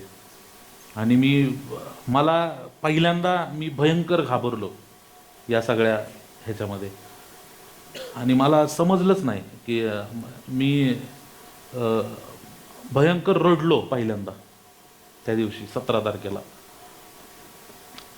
आणि त्या दिवसापासून ते आम्ही पुण्याला निघालो. मी आयुष्यात पहिल्यांदा, म्हणजे मी जी गोष्ट सांगतोय ही माझं असं मत आहे की हे मुळात कुणाच्याच नशिबाला, कुणाच्याच वाट्याला येऊ नये अशी गोष्ट आहे. की मी पहिल्यांदा ॲम्ब्युलन्समध्ये बसलो आणि मला बार्शीपासूनचा पुण्याचा जो 4 तासाचा ॲम्ब्युलन्सचा प्रवास होता, त्याच्यामध्ये तो वाजणारा सायरन ते अजून पण माझ्या डोक्यात तसाच आहे. मी मगाशी तुषारला पण बोलताना मी तेच सांगत होतो की म्हणलं ते आवाज जात नाही येड्या. ज्यावेळी आपण टू व्हीलरवरती असतो किंवा आपण एका वेगळ्या वाहनात असतो आणि कुठली तरी ॲम्ब्युलन्स आपल्याला पास करत असते, त्यावेळी एखादा असं होतं की चला जागा द्या पटकन, किंवा बघितलं का ॲम्ब्युलन्सवाले मुद्दामून सायरन चालू ठेवतात बघ, त्यांना पटकन जायचं असतं काय. आणि ज्यावेळी मी त्या ॲम्ब्युलन्समध्ये होतो वडिलांना घेऊन जात असताना, मी कधीच असा विचार केला नव्हता की मी वडिलांना असं घेऊन जाईल. माझे वडील एवढे स्ट्रॉंग आणि ते जबरदस्त लिडरशिप असणारा माणूस, मला त्यांना पुण्याला उपचारासाठी शिफ्ट करायचं आहे. पण मला हे सगळं मी जे एक्सप्रेस करतो हे मी माझ्यासोबत असणाऱ्या माणसांना कुणाला सांगू बी शकत नव्हतो. कारण मी जर हे बोलायला लागलो, मुळात आजूबाजूला सगळे रडणारे चेहरे होते माझ्या, प्रत्येकजण घाबरलेला होता आमच्या घरातला. की कारण वडील हे आमचे घरातले आमचा एक तंबू कार्यक्रम असल्यासारखे. आमचे वडील हे डिसिजन मेकर आहेत किंवा त्यांना ते खूप पुढच्या गोष्टींचा विचार करून पावलं टाकणारे व्यक्ती आहेत. आणि ज्यावेळी सगळ्या कुटुंबाला, सगळ्या गावाला, सगळ्या लोकांना एकजूट ठेवणारा व्यक्तीच आजारी पडतो आणि ॲटोमॅटिकली ते सगळं माझ्यावर आलं पुढं नंतर मला. आणि मी ज्यावेळी आलो इकडं, आल्यानंतर ॲडमिट केलं पुण्यामध्ये ॲडमिट केल्याच्या नंतर, कारण मी त्यांच्याशी संवादच साधू शकत नव्हतो. माझ्यासमोर वडील होते पण मी बोलूच शकत नाही, ते माझ्याशी बोलूच शकत नाहीत. उपचार चालू आहेत असं कधीच झालं नव्हतं. मी भयंकर घाबरलेलो होतो एवढीच मला सांगण्याची गोष्ट आहे. आणि ज्या दिवशी 23-24 तारखेला, आणि मला डॉक्टर लोक सांगत होते की नाही होणार रिकवर, पण काही म्हणजे तो त्यांचा भाग आहे, त्यांची ड्युटी आहे ती, की जसं पेशंट आहे तसं पेशंटच्या नातेवाईकांना सुद्धा कॉन्फिडन्स देणं त्यांचा भाग आहे. पण माझा आणि त्यांचा संवाद होत नाही असं कधी घडलंच नाही. मी 2011ला जसं मी पुण्यात आलोय तसा आमचे रोजचे 2 फोन असतात.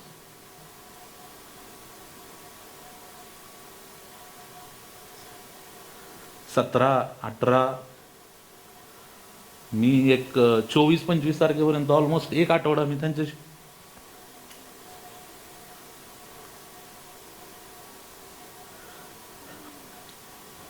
बोललोच नव्हतो. आणि मग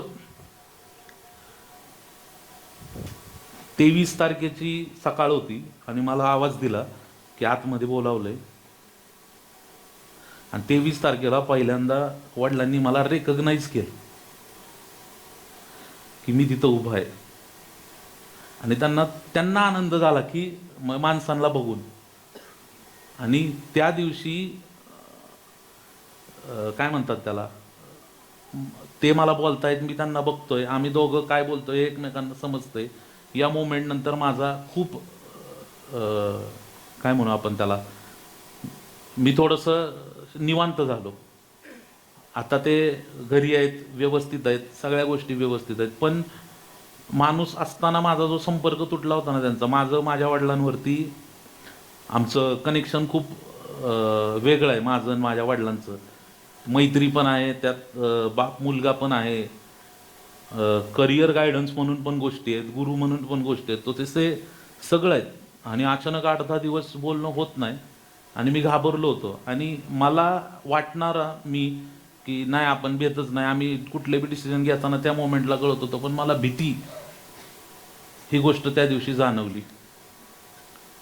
आणि मी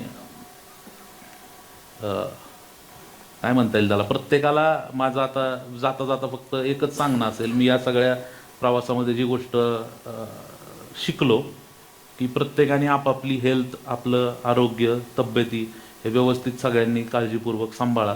माझे देवाच्या कृपेने, डॉक्टरांच्या कृपेने, सगळ्या ह्याच्याने वडील माझे एकदम आता व्यवस्थित आहेत, ठीकठाक आहेत. पण प्रत्येकाने आत्ता काळजी तब्येतीची घ्या. कारण प्रत्येकजण म्हणतंय की रोजचे टार्गेट्स आहेत, रोजचं नवीन काहीतरी काम आहे, आणि या सगळ्या ह्याच्यामध्ये आपलं जवळच्या माणसांवरती लक्षच राहत नाही. आणि थोडंसं दुर्लक्ष काहीतरी घडलं तर तब्येतीच्या बाबतीत, आरोग्याच्या बाबतीत काहीतरी गोंधळ होऊन बसतो आणि सगळं डिस्टर्ब होऊन जातं. आणि ते नीटनेटकं होईपर्यंत पूर्ण कुटुंब, तुमचा परिवार हा सगळा गडबडून जातो. त्यामुळे प्रत्येकाने तब्येतीकडं नीट लक्ष द्या, एवढंच मला प्रत्येकाला हात जोडून फक्त सांगायचं.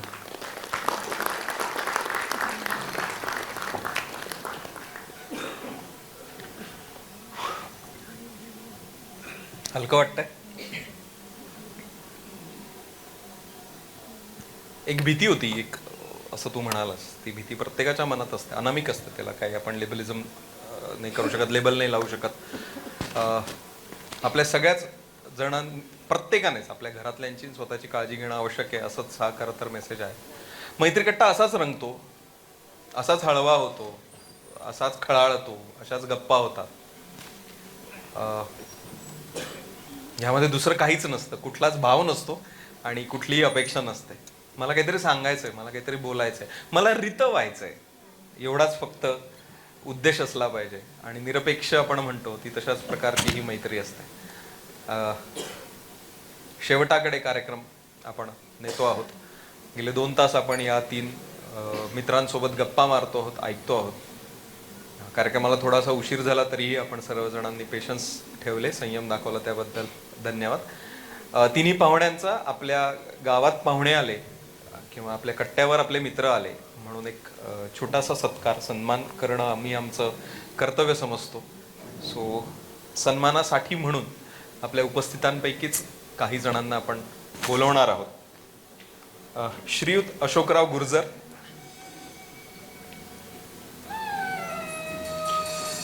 आपण नमिताताईंचा सत्कार करावा अशी विनंती आहे. या.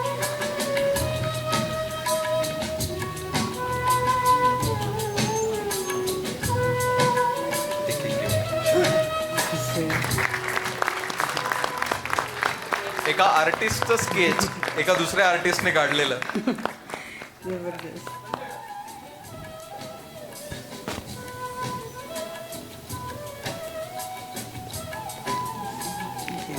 एक मिनिट. सर नमस्कार. काका एक मिनिट. काका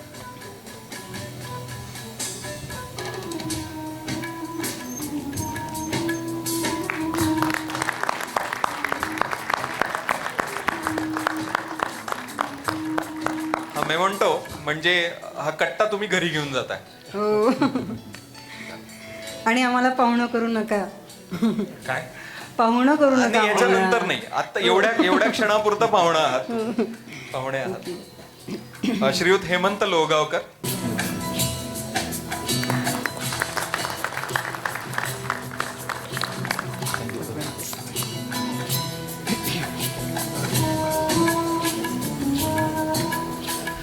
आणि मकरंद खेर सर.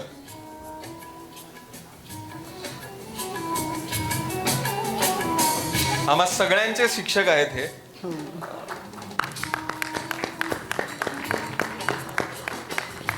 नंदकुमार देशपांडे यांचा सत्कार.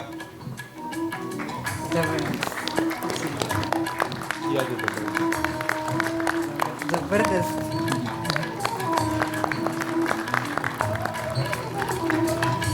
सर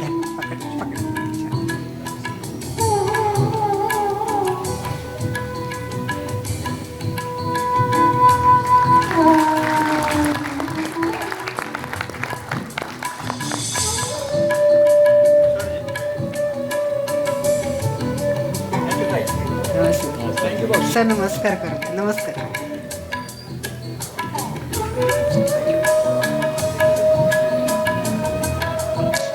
आमच्याकडून कट्ट्याची ही एक आठवण आहे की रोज जेव्हा केव्हा घरात बघाल, घरात हा कट्टा असेल, ह्या मैत्री कट्ट्यातले हे सगळी जण त्या क्षणी तुमच्या समोर असतील, म्हणून ही आठवण आहे. म्हणून पाहुणा हा शब्द मी काही क्षणांसाठी वापरला.